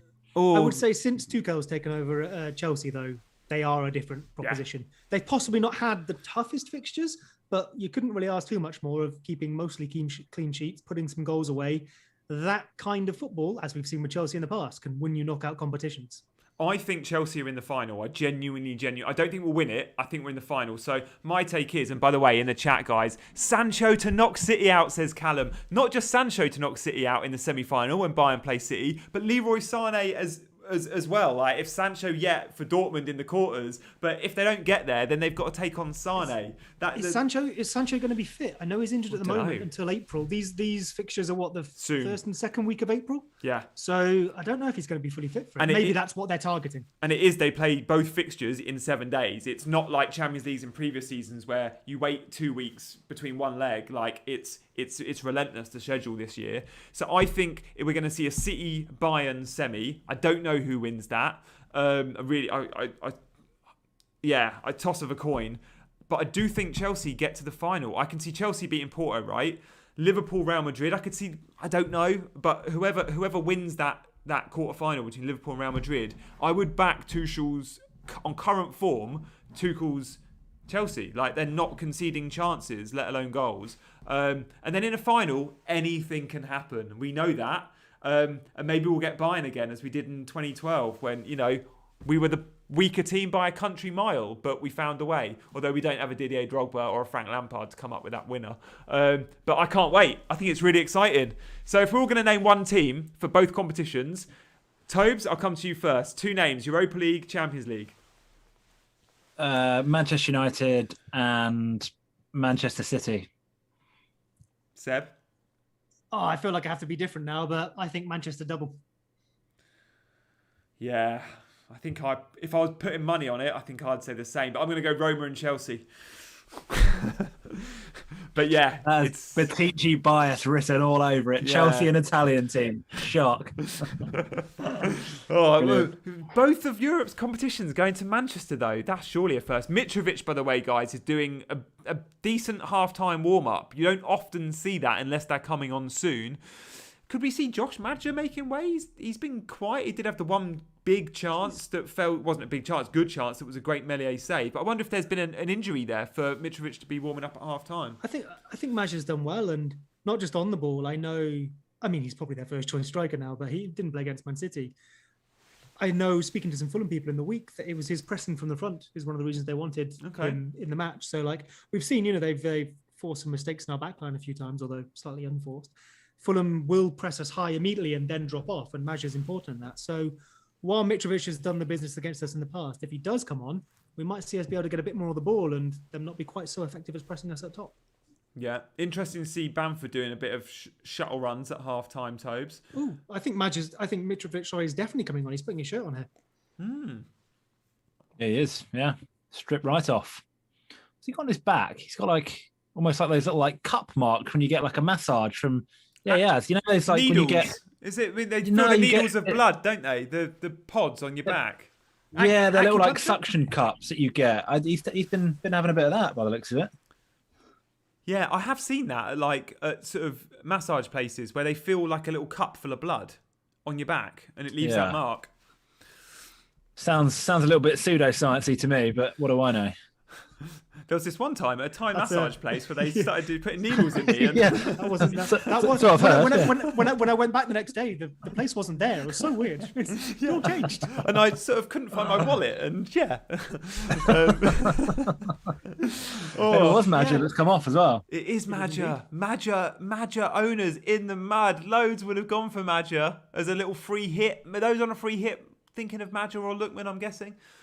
Got to be an injury, surely. I'm with Seb. I thought he looked good that half. I'd be shocked if he's just been hooked for a tactical reason. Also interesting that he's gone with Mitrovic because he could have easily put Loftus-Cheek on and gone Cavallero as the 9, which we've seen a lot with Fulham this season. But he looks at that Leeds defence, I think, or that Leeds team and wants a physical, old-school number 9. Interesting that he's gone Mitro. I mean, Mitrovic has done goals. I was going to say it's good English. He's done goals against us in the past. Are you on the gin as well? He's dangerous. Yes, he's hiding it in here. Yes, yeah. All those secret tips. Put it in a water bottle where you can't see the liquid level or the colour. The joys of working from home. You've just exposed it all. This is why in the opaque bottles. Yeah, I've been on a Zoom call since 9 a.m. and I've had Twitter open the whole time. And there I am nodding along the whole day. And I'm thinking, and there I am just tweeting about my team. Do, by the way, follow all of us on Twitter, handles in the captions. You know what you'd love, Jan? This is going way off topic now at FPL. There's a guy who's released a Zoom extension, which basically intentionally distorts your audio and messes it up. So if you're due to be on a Zoom call that you don't really want to be on, you can make it so unbearable for anyone else that's on the Zoom call. They'll be like, no, don't worry about it, Jan. We'll speak to you tomorrow and you're out. You're golden.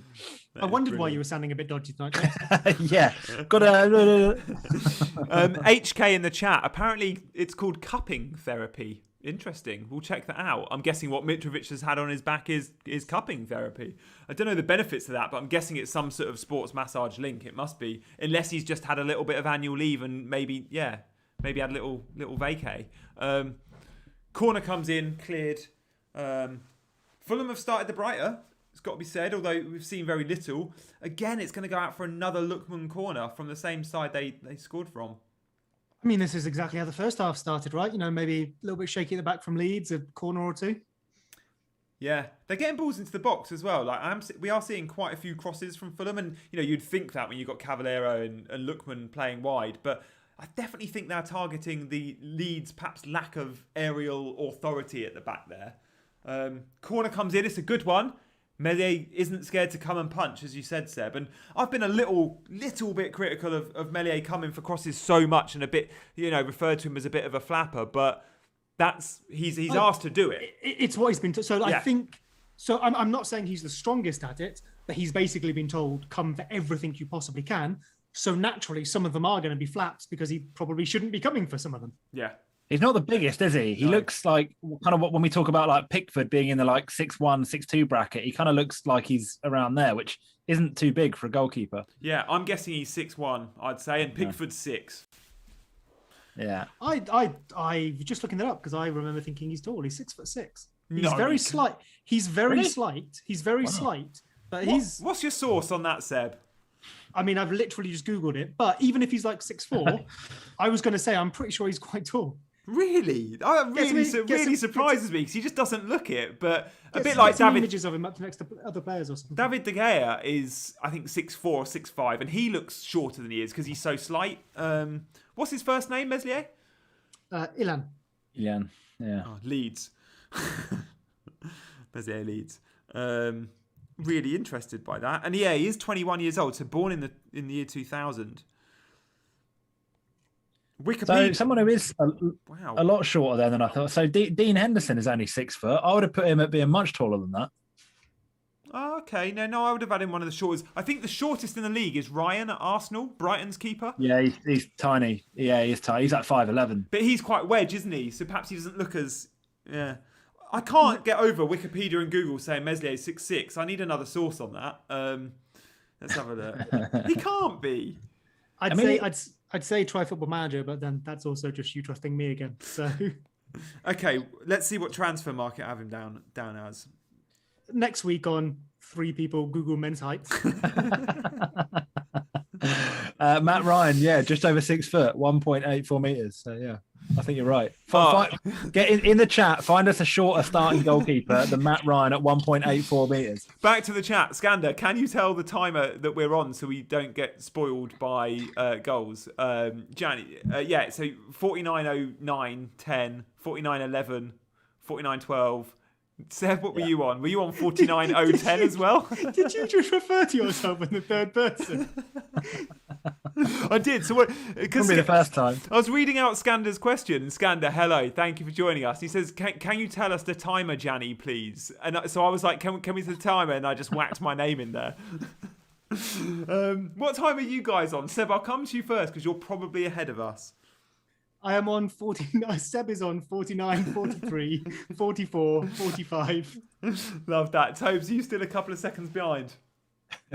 No, I'm well, yeah, about 2 or 3 seconds behind you, but not much in it, which is nice because normally there's about 90 seconds between us. So yeah, good news. All right, Transfer Market's also got him down as 6'6", 1 meter 96. But I have a feeling Transfer Market uses it's pretty much run by 60% volunteers. I think there's a Guardian article I think I shared with you, Tobes.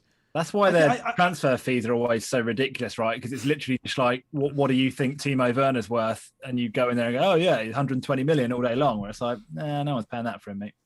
I think it's fair to say even if Melior's not quite 6'6", he is tall. Yeah. Like, I mean, again, he's slight, but he's very much that sort of skinny, tall build. You see when he comes for stuff, he's got massively long arms. Yeah, he's got fair. Google's saying Michael Vaughan. Oh, I'm guessing you Googled short keepers, Callum. Michel, the Spurs legend, Michel Vaughan. Oh, sorry, it was Michel, wasn't it? He was quite good at Swansea when he played. Yeah, he was brilliant. Yeah, he was great. He regressed quite quickly at Spurs. He hardly played a game. Was he like 40 at Spurs though?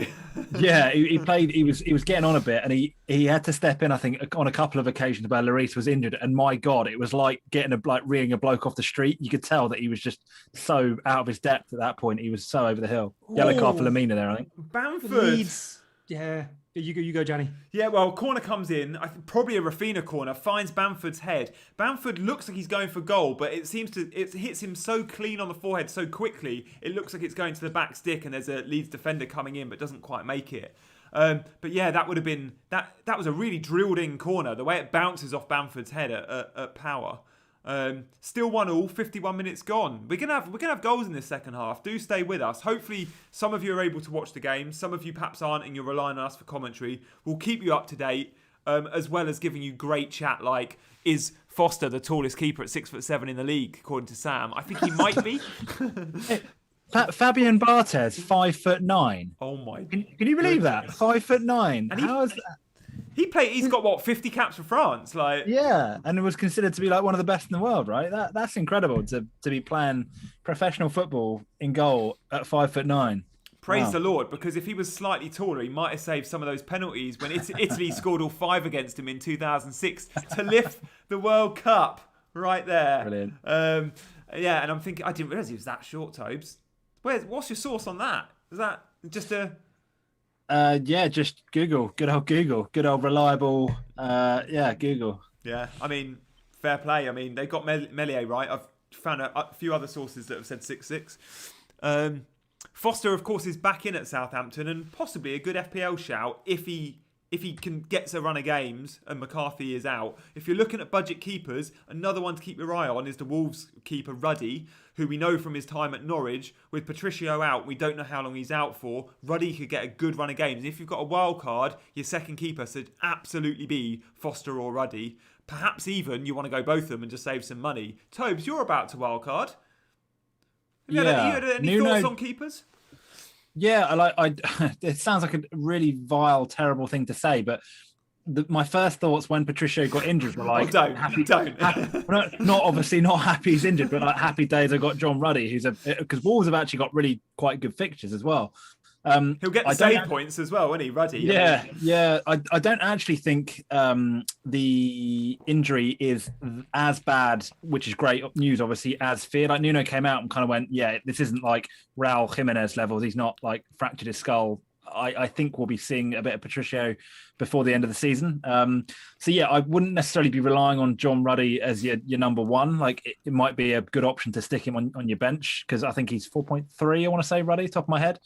Jack Harrison is into the box here, and a good save from Areola.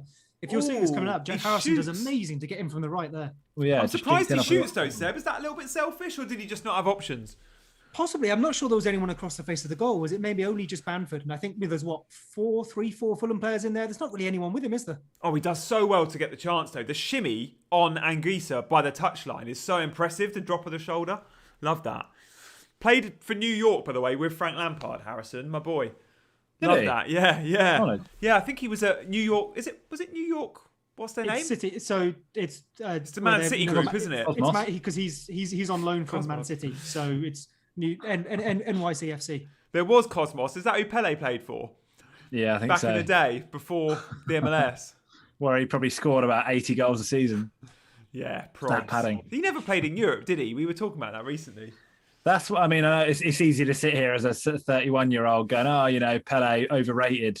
Obviously, he wasn't overrated, but yeah, he scored a lot of goals in a Brazilian league that probably isn't or wasn't as good as what he would have faced in Europe.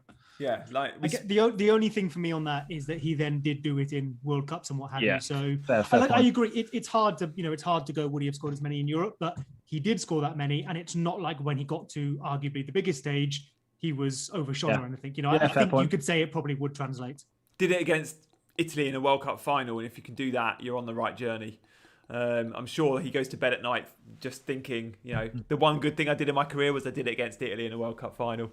But for me, all day long, it's Maradona, right? You can go from a Barca. And by the way, if you're interested in these guys, check out, I think it was Channel 4, the Maradona documentary, but Netflix have just launched the Pele one. I've not watched it yet, literally the other day. But Maradona was at Barcelona and wasn't brilliant. Moved to Napoli, they were like bottom of Serie A, and within I think a season, within 12 months, I think they got like top 6. Second season they won the league, and this was at the time when all the world's best players were playing at various different clubs in Italy, and Napoli had no one. Go on, sorry. Dallas is about to get yellow card here, I think, for that foul on Lookman. No, he's not. I think he's right. Sorry. We would love a Dallas yellow. Jason in the chat. Pele won 3 World Cups, lad. Have some respect. Fair point, Jason. He did, indeed. And yeah, you look at some of those teams he played in. Go on, Tobes. Yeah. Some crap players have won World Cups, though. Let's be real. Yeah, but they haven't won 3. No, true. So I think we've got a big chance coming, Seb. I'm going to come to you. I think you're slightly ahead. It's a Fulham set piece, ball into the area, cleared away by Pascal Strauch, out to the right, and it's that man Anderson on the ball. So at least he can't be in the box this time. Set piece though, shock. Comes down the right. I think Cavallero gets into the so Cavallero comes into the right, puts it across to Admiral Lookman, and he scuffs it. I don't think there's any other way to put it. He probably should have just found the bottom corner. Okay, guys, I do not want anyone looking at the chat right now. Ignore the chat. I can tell you there's been another massive chance. So, to be fair on Lookman, I think it might have been Roberts diving across him. He arguably didn't have a clear sight goal. Although Leeds are through here with Bamford. He plays Rafinha in. Go on, Tobes. On goal, and Rafinha has scored. Come on! We're in! Oh, get on. Is that a Bamford assist as well, Seb? It is a Bamford assist. Oh, it doesn't get much better than that. Come on.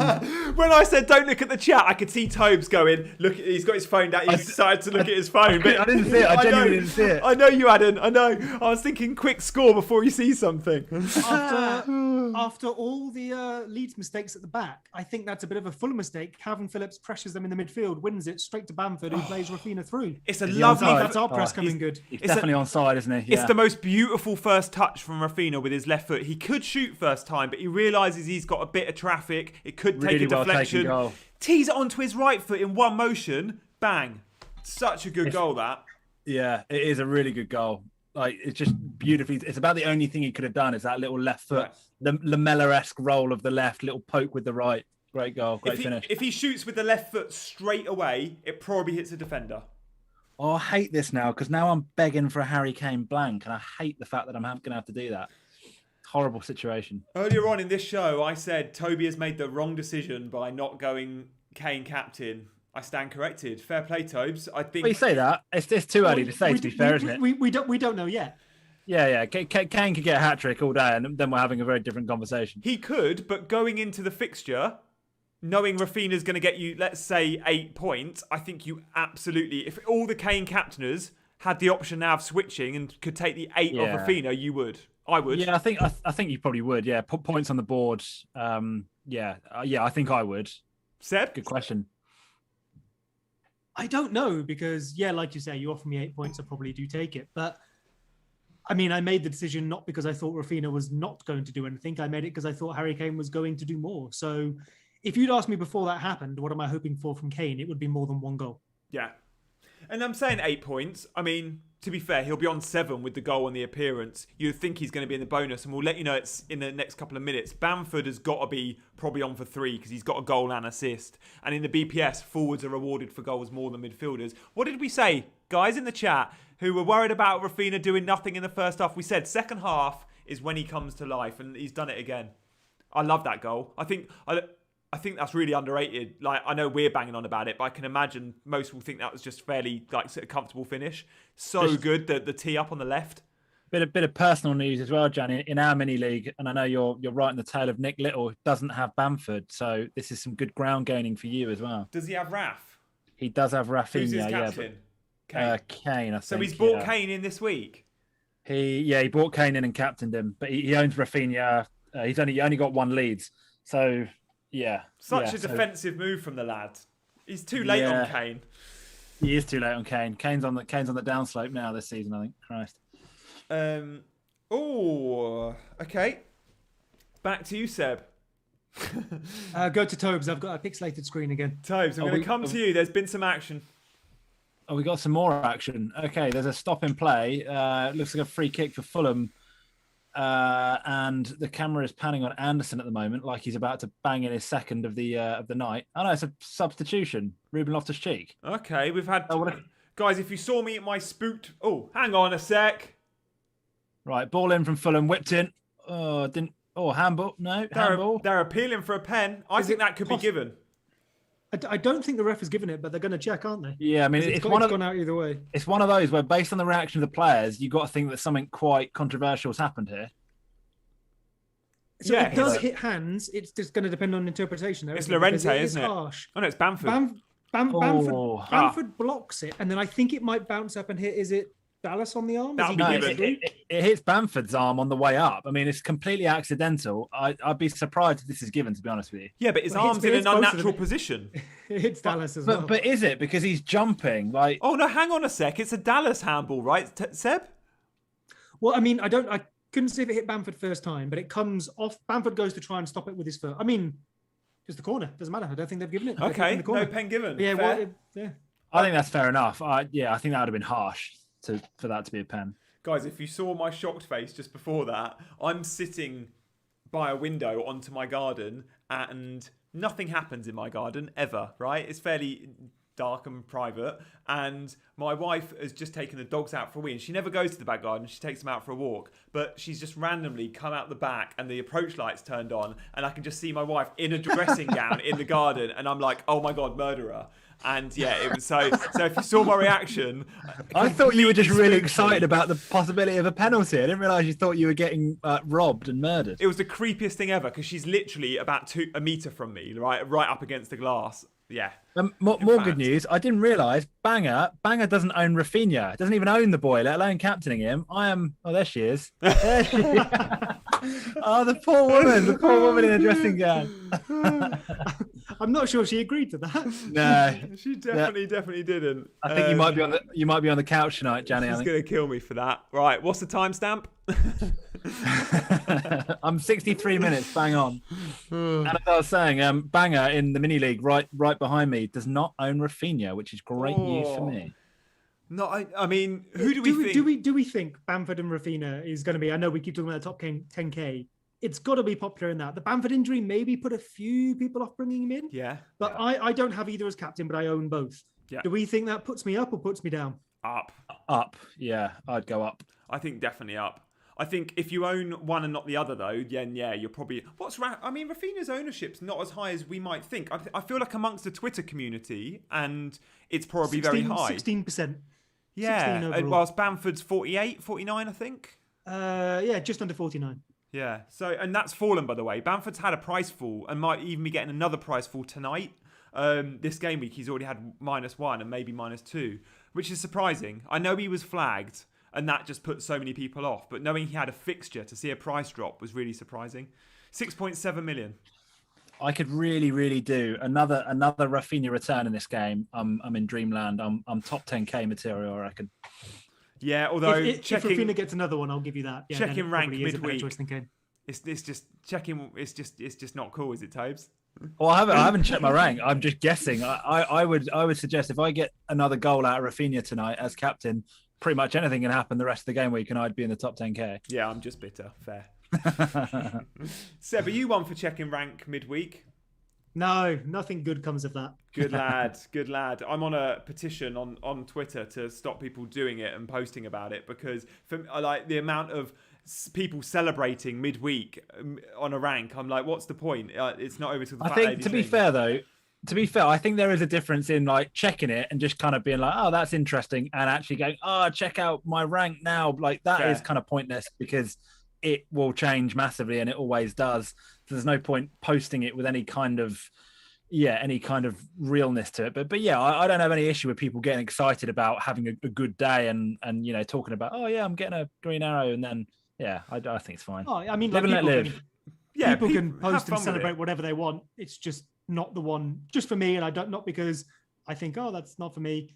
It just doesn't help me in any way. Like knowing that I've gone up and then might come down, whatever. I'll look at the end of the week. That's the one that matters. Yeah, I'm a big fan of that. By the way, Rafinha's gone down. More of that in a sec. What I would say about live rank, like Tobe said, I do love checking it for myself. And one website to check out if you are into that, which is absolutely phenomenal, is livefpl.net, I think it is. And if you want to get really accurate readings mid-game week, that's the site to go for. So do check it out.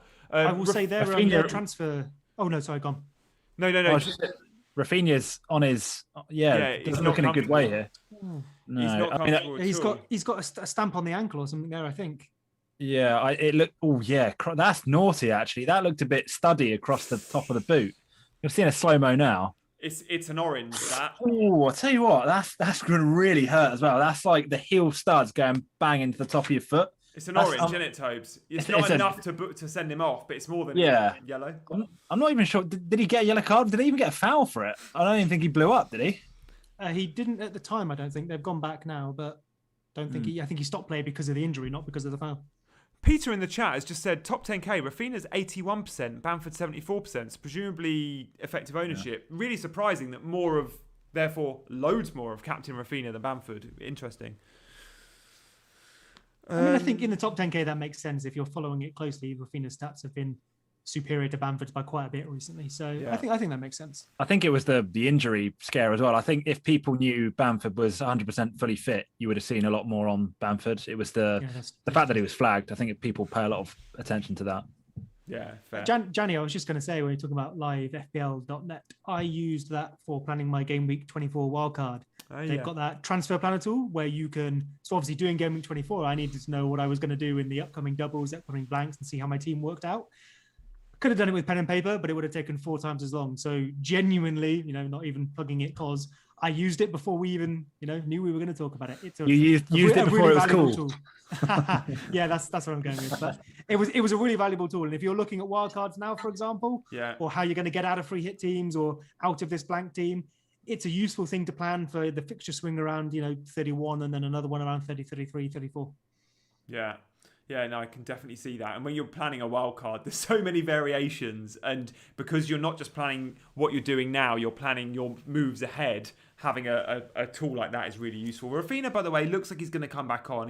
He doesn't look comfortable, but he's back on, sort of not putting a huge amount of weight on it. We'll know more when he makes his first sprint. Of course, we saw similar with Bamford 20 minutes in, and look at him. He's 68 minutes in and still running the channels. Should we have a little check on bonus points? Because we're 68 minutes in now, and so we should be getting a reasonable view of what's what. Pulling them up now. Can Seb and I guess, Tobe? So I'm going to say Bamford on for 3, Raf 2, and then I'm going to go Anderson 1. No. So Bamford hold on. Harrison will be in there, I reckon. Yeah, Harrison is on for 2, and Rafinha. Oh, Rafinha's in here. Pulls it back. No. Oh, he should have shot, and he goes to pull it back. Almost one too many, right? He steps inside. That'd have been thank you and good night. I'd have been out of here. The mic would have been this would have been getting dropped, and I'd have been leaving. He might be offside. Anyway, he didn't score, but it's close, he goes to cut back on his left foot to go around Areola, and probably just takes it a little bit too far. I think he was looking to go from left to right tapping. Takes it a little bit too far and has to try and poke it to Bamford, and then gets intercepted. Guys, one thing I just noticed on the replay, I don't know if you caught it. He does look for Bamford, doesn't quite make it when Rafinha pulls it back. Bamford then turns and goes to run. He is not comfortable on that whatever foot. There's something limiting Bamford's movement. He knows there's an international break coming up. He knows he's not been called up to England. He is happy to play at 60, 70%, and that's cool. But just one to monitor. We might not get 90 out of him. Speaking as a Leeds fan, he scored his goal. We're 2-1 up. Yeah. He's got 2 weeks to recover. Take him off. Put Tyler up front. Bring on Matthias Klick. We'll keep this 2-1. That's fine with me. Yeah, he's definitely. I mean, we know no player's ever at 100%, but we know Bamford was struggling. He hasn't trained all week. Arjan in the chat. I need Bamford to score, mate. Come on, you've got a goal and assist out of your boy. You don't need him to score. Fulham on the attack here. Okay, maybe it's not going to lead to anything. It's Loftus-Cheek out to Cavallero, sorry. Yeah, out for another corner. Corner to Fulham. How many corners have we seen today? Look that up. I mean, if you are into betting on things like corners, and please gamble responsibly. Often 10.5 is the. I bet the other day on a 10 plus 10.5 corners on something, and yeah, we've had way more than 10. We have had Fulham have had 10, so that maybe that was number 11, and Leeds have had 4. Yeah, so 15. Oh, there's a chance there for Fulham. That corner came in, got a little flick on, and couldn't quite the guy flying in. Leeds on the break. Luke Ayling has brought it away down the right. He's put it across. It wasn't a great ball. It ended up with Rafinha, who's gone for a shot, and it's gone quite well wide. There's always a chance. You said chance for Fulham there, Tobes, as the corner came in. There's always a chance for Fulham at a corner, isn't there, this game? Yeah, it must be like hard viewing as a Leeds fan. It like every single ball that gets dinked into the box, you sort of I imagine your heart's in your throat a little bit. They do look vulnerable from set pieces. I'm very used to it now. Yeah, just battle hardened by it. Pierce 93, another Rafinha miss. Toby, hard luck. Trust me, Tobes has had anything but hard luck this season. That guy gets me. The luck this season. If I'd have had a bit of luck this season, I'd have had the whole game sewn up by Christmas, mate. Ooh, Fulham chance. Lookman again. Ball comes into the box. He tries to take it first time, misses it. Tries to take on the turn and scuffs it. I think there. That's a good chance. That's a really good, and it's open. This is end-to-end stuff. 71 minutes gone, and we are seeing chances aplenty. I think the reason for that is because, even to be honest, a point's not really too good for Fulham here. Fulham have got to get 3 points out of this game, right? They're in a relegation battle. They desperately need those 3 points. They've got to go for it, and you'd have thought that Leeds are going to get some chances here on the break because, Fulham are going to have to throw the kitchen sink at this one. Guys in the chat, thank you all for joining us. And we usually thank you all at the end of the show, but conscious that you're not always with us then. It's been brilliant watching the game with you. Do tell your friends about it. Do come back every week. We pick a fixture every week and we try and pick the best FPL fixture of the week. And we thought Fulham Leeds would be a good one and it hasn't disappointed. So every game week, Scoutcast Match Day. Make sure you're here. Engage in the chat. Like this video. Subscribe. I feel like a drunk dad at a wedding doing a sort of thank you chat. But yeah, thank you for joining us. It means a lot, honestly, for your support. And make sure you subscribe to the channel and definitely follow Fantasy Football Scout and check out the members area as well. Tobes, what's the score going to end? Fulham 1, Leeds 2. Can we see? I can see another goal. I just don't know where it's coming from. Yeah, I was going to say the same thing. I feel like we got one more goal in this game. Well, Fulham are on the attack now here with Lookman coming down the left into the area. He is a shot block there. Leeds get back in numbers as we tend to do. And it's come away to nothing. Leeds are bringing it back out now. But as you say, Leeds are now breaking with Tyler Roberts coming through. Dallas steaming down the right. Dallas is open. Oh, God. Go on. It's gone too wide. He's into the box. He puts it across though. Bamford far post, and that one's probably fizzled out as well. But a better pass to Dallas and he was in. I mean, he wouldn't have scored. We see there one team gets a chance and it immediately opens up a counter opportunity for the other. Yeah, I definitely feels like there's another goal in this, it really could go either way. One thing which is kind of apparent is the appeal of Lookman in this Fulham team. Yeah. Like we talk about talisman theory. If anyone's going to do anything for Fulham at any point, it just always looks like Lookman, right? Anything good they do, he's involved and he's close to it. He's obviously picked up the assist today, and he's a bit of a differential in there. It's just fixtures, Fulham. Yeah, they're okay, aren't they, Toes? But it's more just Fulham don't ever score more than 1 or 2 goals, and that's my concern with Lookman. He's definitely the talisman, but is that team scoring enough goals? Yeah, you're right, and the answer is no to that. They're pretty tight at the back generally, which is what's kind of helped them get out of the mess they're in. But probably they're not winning games 3-0, 2-0. Are they? It's always by 1. Guys, just seeing Bamford again, he pulled up on the halfway line. I'm ready for him to do that to the bench. Like, I've been on Bamford watch for the last 10, but he's not running freely. I don't know what you guys think. I mean, at this stage, I'd kind of quite like to see him, speaking from a non-FPL point of view at least, just see him subbed off. Like, this is doing him no good. Yeah. He is, whatever he has injured, he is only making worse and damaging by running on it. And the game isn't one, of course, but there's still 10 games or whatever left of the season. We want him fit and ready, and get him off. I'm really surprised he's not been pulled, to be fair. I'm guessing maybe on the flip side, Bielsa's just thinking international break, get him through this one, then he's got, he can have his rest in the next couple of weeks. Maybe that's what they're thinking. If I'm honest, I think Bielsa is thinking, has Bamford still got 2 legs? Yes, he plays. Fair point. I'd be really surprised if he's still on the pitch at 80. Like, he can't. Just watching him try and close down there, he can't run.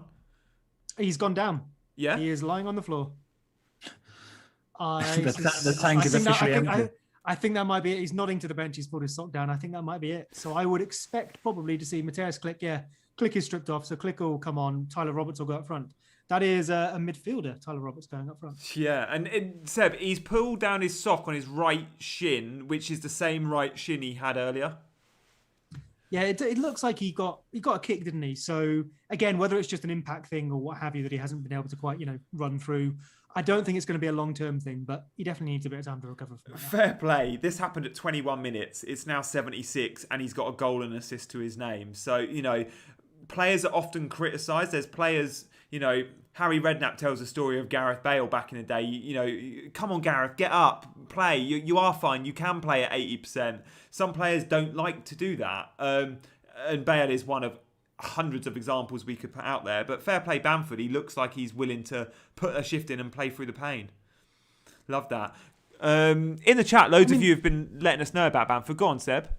I was just going to say there's a balance there, isn't there? Because, there's the whole sort of dare I say, slight toxic masculinity of I'm injured, but I'll carry on, which isn't necessarily smart for yourself or for your team, right? If you make an injury worse, well, you're not going to play next week, and your team, every footballer plays at 80%. You ask any footballer, none of them are fit apart from the first day of the season.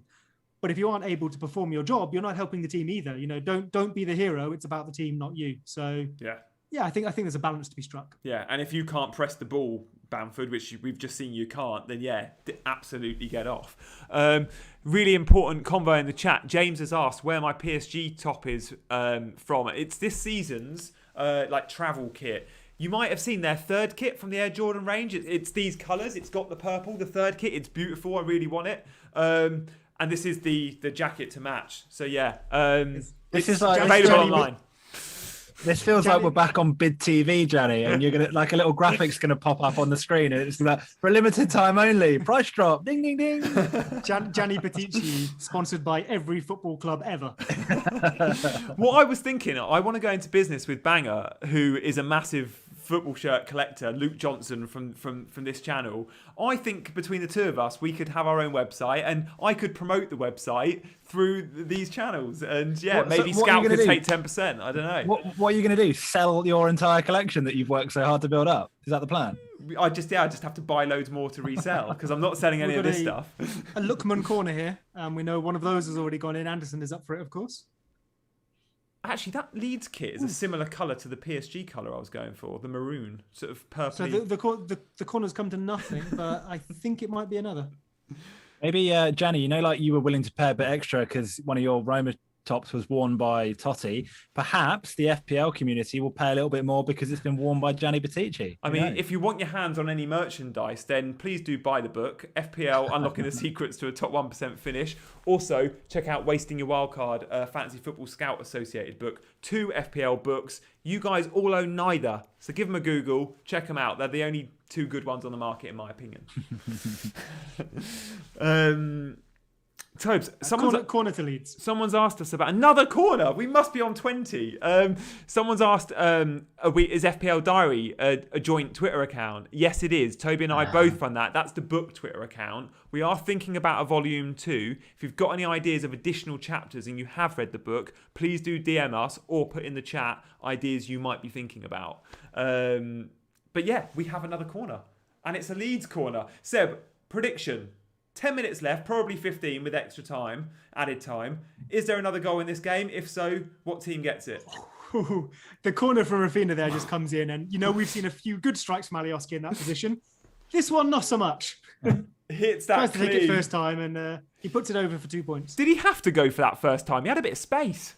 He had to go for it first time, Gianni. It's Gianni Alioski. Yeah, fair. In terms of predictions, it's 2-1. I would say there's another goal in this. It really looks like there is, but time is ticking away. Both teams keep coming close as Rafinha is on the edge of the area with Stuart Dallas overlapping. Could this be the goal? Oh, he's put it so close.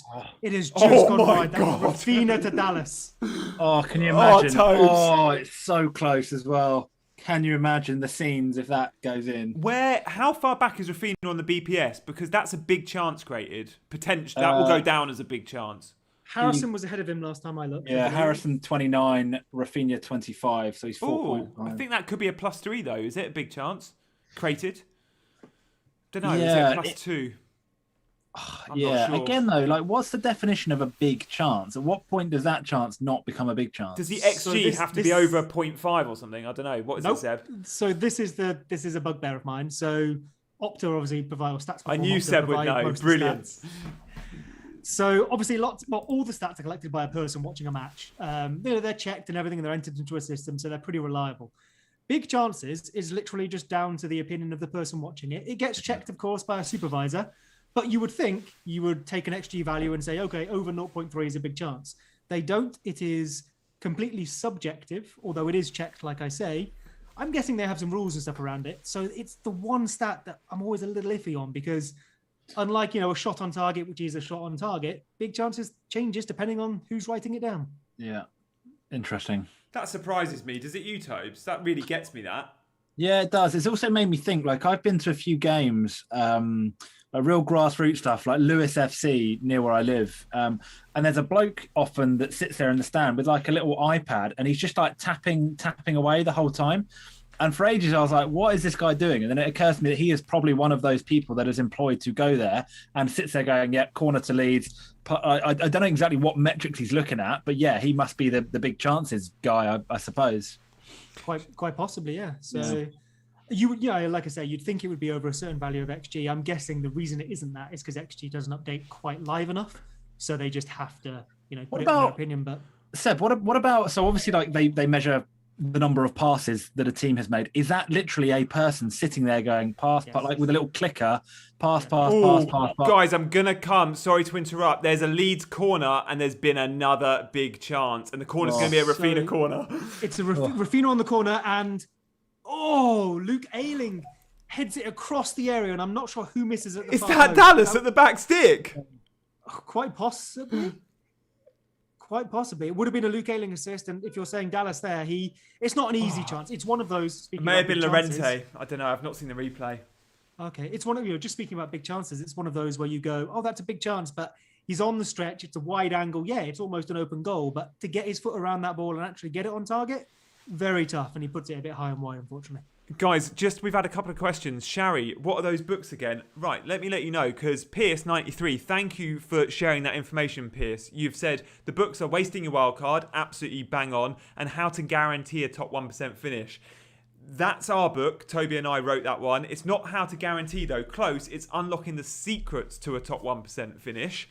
So give that a Google. Written by Toby and me. Forward by Jules Breach. We can't guarantee a top 1% finish, but we can give you loads of tips how to get there. So that's one book you have to buy. Give it a Google. Only the ebook available at the moment. But for a £5, absolutely worth it. And the other one is Wasting Your Wildcard in association with Fantasy Football Scout. Less on how to improve your game and more on stories from the FPL community and FPL life in general. So 2 great books, very different. Check them out. Thank you, guys. Less shopping TV, more on those chances. Did we see the replay on that corner? Was it Dallas? It would have been Jack Harrison. Oh. Yeah, it wasn't Dallas.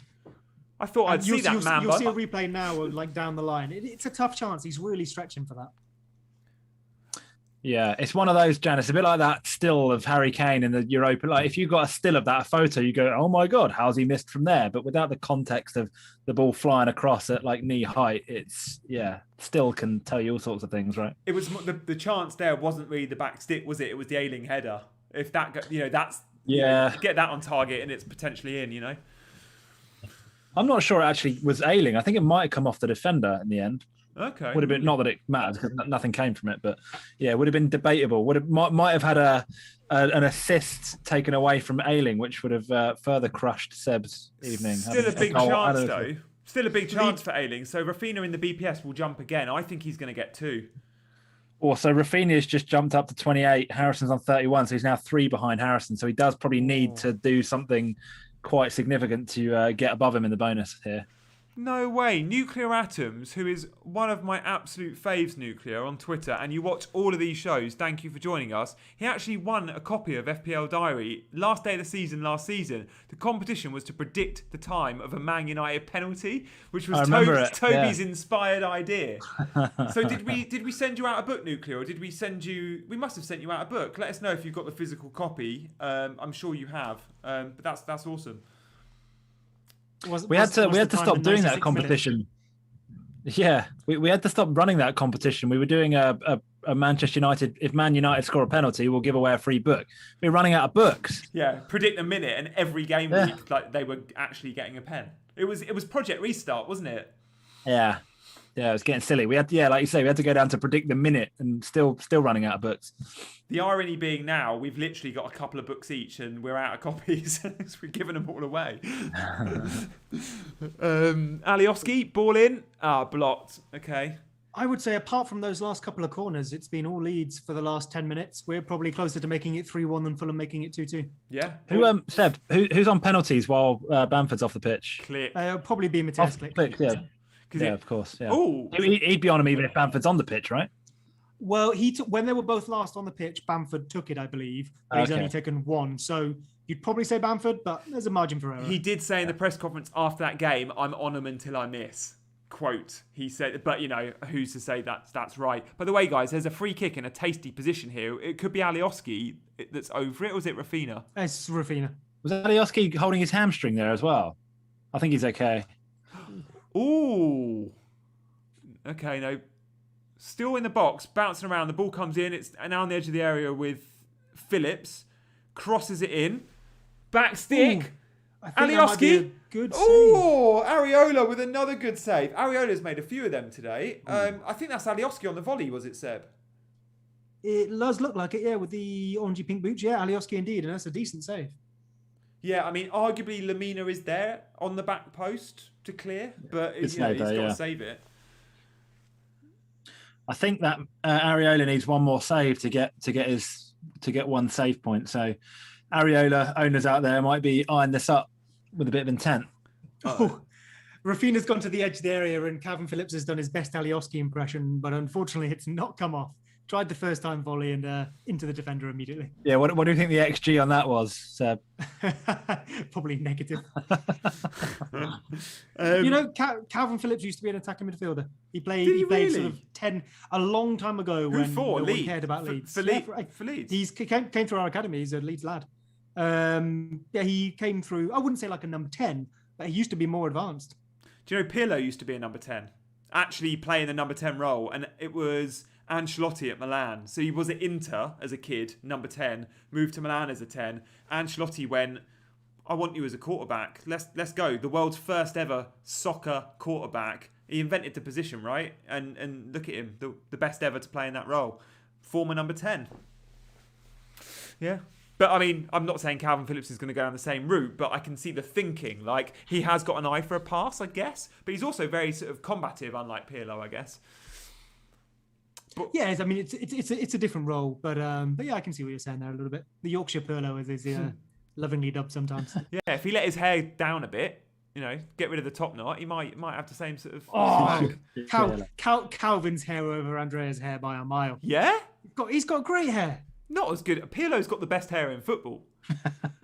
Ooh, I don't know. I mean, your Leeds boys have got the standard is high at Leeds. You've got a few of the man buttons going on. You've got a team with Jack Harrison, Luke Ayling, Calvin Phillips. I don't know how you can say that. Or Leeds are in here.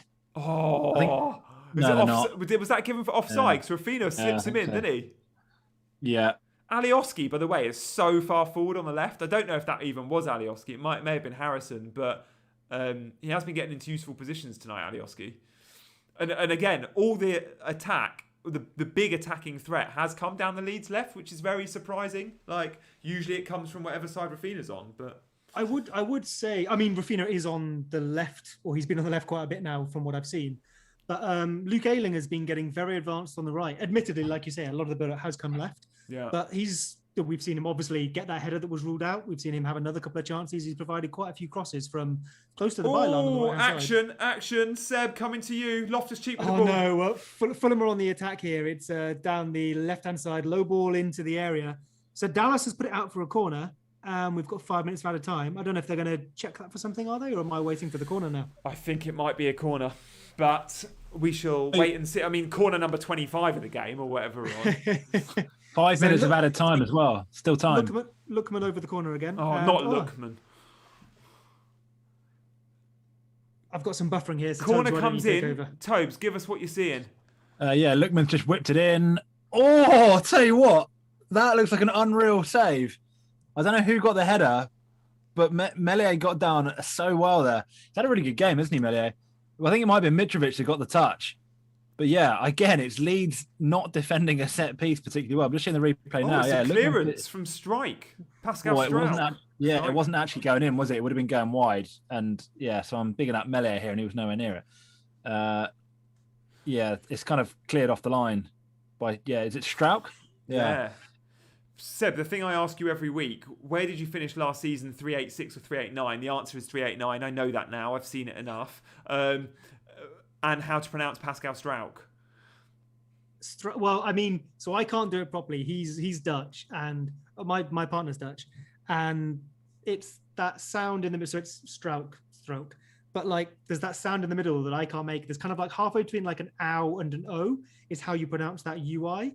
So in theory, it's kind of like Pascal Stroke or something like that. But Strauch is close enough for me, I think. Okay. You also mentioned earlier in the show Donny van der Beek and said Bake as Bake, which is absolutely correct. So again, the Dutch link perhaps got you there because so many say van der Beek, and it grinds on our Dutch friend in the Pentagon mini league with Toby and I, who watches the FPL show, and every time I said van der Beek, he'd WhatsApp me going, "Stop saying van der Beek." So yeah, it's Bake. Interesting. Looks like there's a Leeds sub coming on. Oh, Robin Koch, German international centre-back who's been out for a real long time. And it's for Tyler Roberts. So potentially into a back three there, or... Who's up top? I know Koch and Llorente can sort of step into midfield, but in a super sort of way. So potentially, dropping back into a three there. I find it interesting that Leeds have got a German international who will go to the Euros at centre-back and a Spanish international that will go to the Euros at centre-back, yet they've not been fit and played together, I know, but they're a team that have conceded quite a lot of goals this season. They've got a German and a Spanish international centre-back. Like, that's good pedigree at the back. Hopefully next season those two can get a good run of games, because they've just been so unlucky with injuries, haven't they, Seb? Yeah, indeed. And I mean, I know Llorente maybe wasn't the best in Spain statistically sometimes, but very much for the style, the bringing the ball out and whatnot. He's done that well for us. Defensively, we'll see. It looks like Robin Koch might actually be in midfield. I don't know whether he's staying there or he's just lined up there at first, but Mateus Klick is off the front. And it looks like Robin Koch might be in midfield, which means obviously Phillips can hold on to his DM position, who Phillips has just got booked as well. We'll have to see how that rolls out. There's only a couple of minutes left, so I don't know how important it is, but that would be an interesting one going forward if he's going to spend a bit of time in midfield. Yeah, a couple of minutes left. We're on into the 94th minute now. It's still Fulham 1, Leeds 2. There's 1 extra minute of added time. Tobes, the real winners tonight have been the Bamford Rafinha owners, but anyone that's captained either of those players are the big winners, and you have. So you must be pretty hyped about that. Yeah, I mean, yeah. You always want more, don't you, when one of your players does well, as we saw in the chat. But yeah, you've got to be delighted, I think, with a goal. And I think it's looking very likely he's going to get a solitary bonus point as well. So that's another couple if you have captained him. Yeah. And yeah, effective ownership, Rafinha 80% in the top 10k, Bamford 73%. They are highly owned, which is no surprise given the dearth of fixtures in this game week. So yeah, Dallas is the only blank really. But yeah, I think if you're a Rafinha and a Bamford owner, you're gonna be fine with that, particularly if you've captained one of them as well. I nearly brought Dallas in, but it wasn't necessarily for the clean sheet. It was because I was worried about just a return and possibly an attacking return. And also because I was looking at the Sheffield United fixture next week. But there'll be a lot of Dallas owners out there that are perhaps a little bit gutted that they're going to get 1 or 2 points, I think.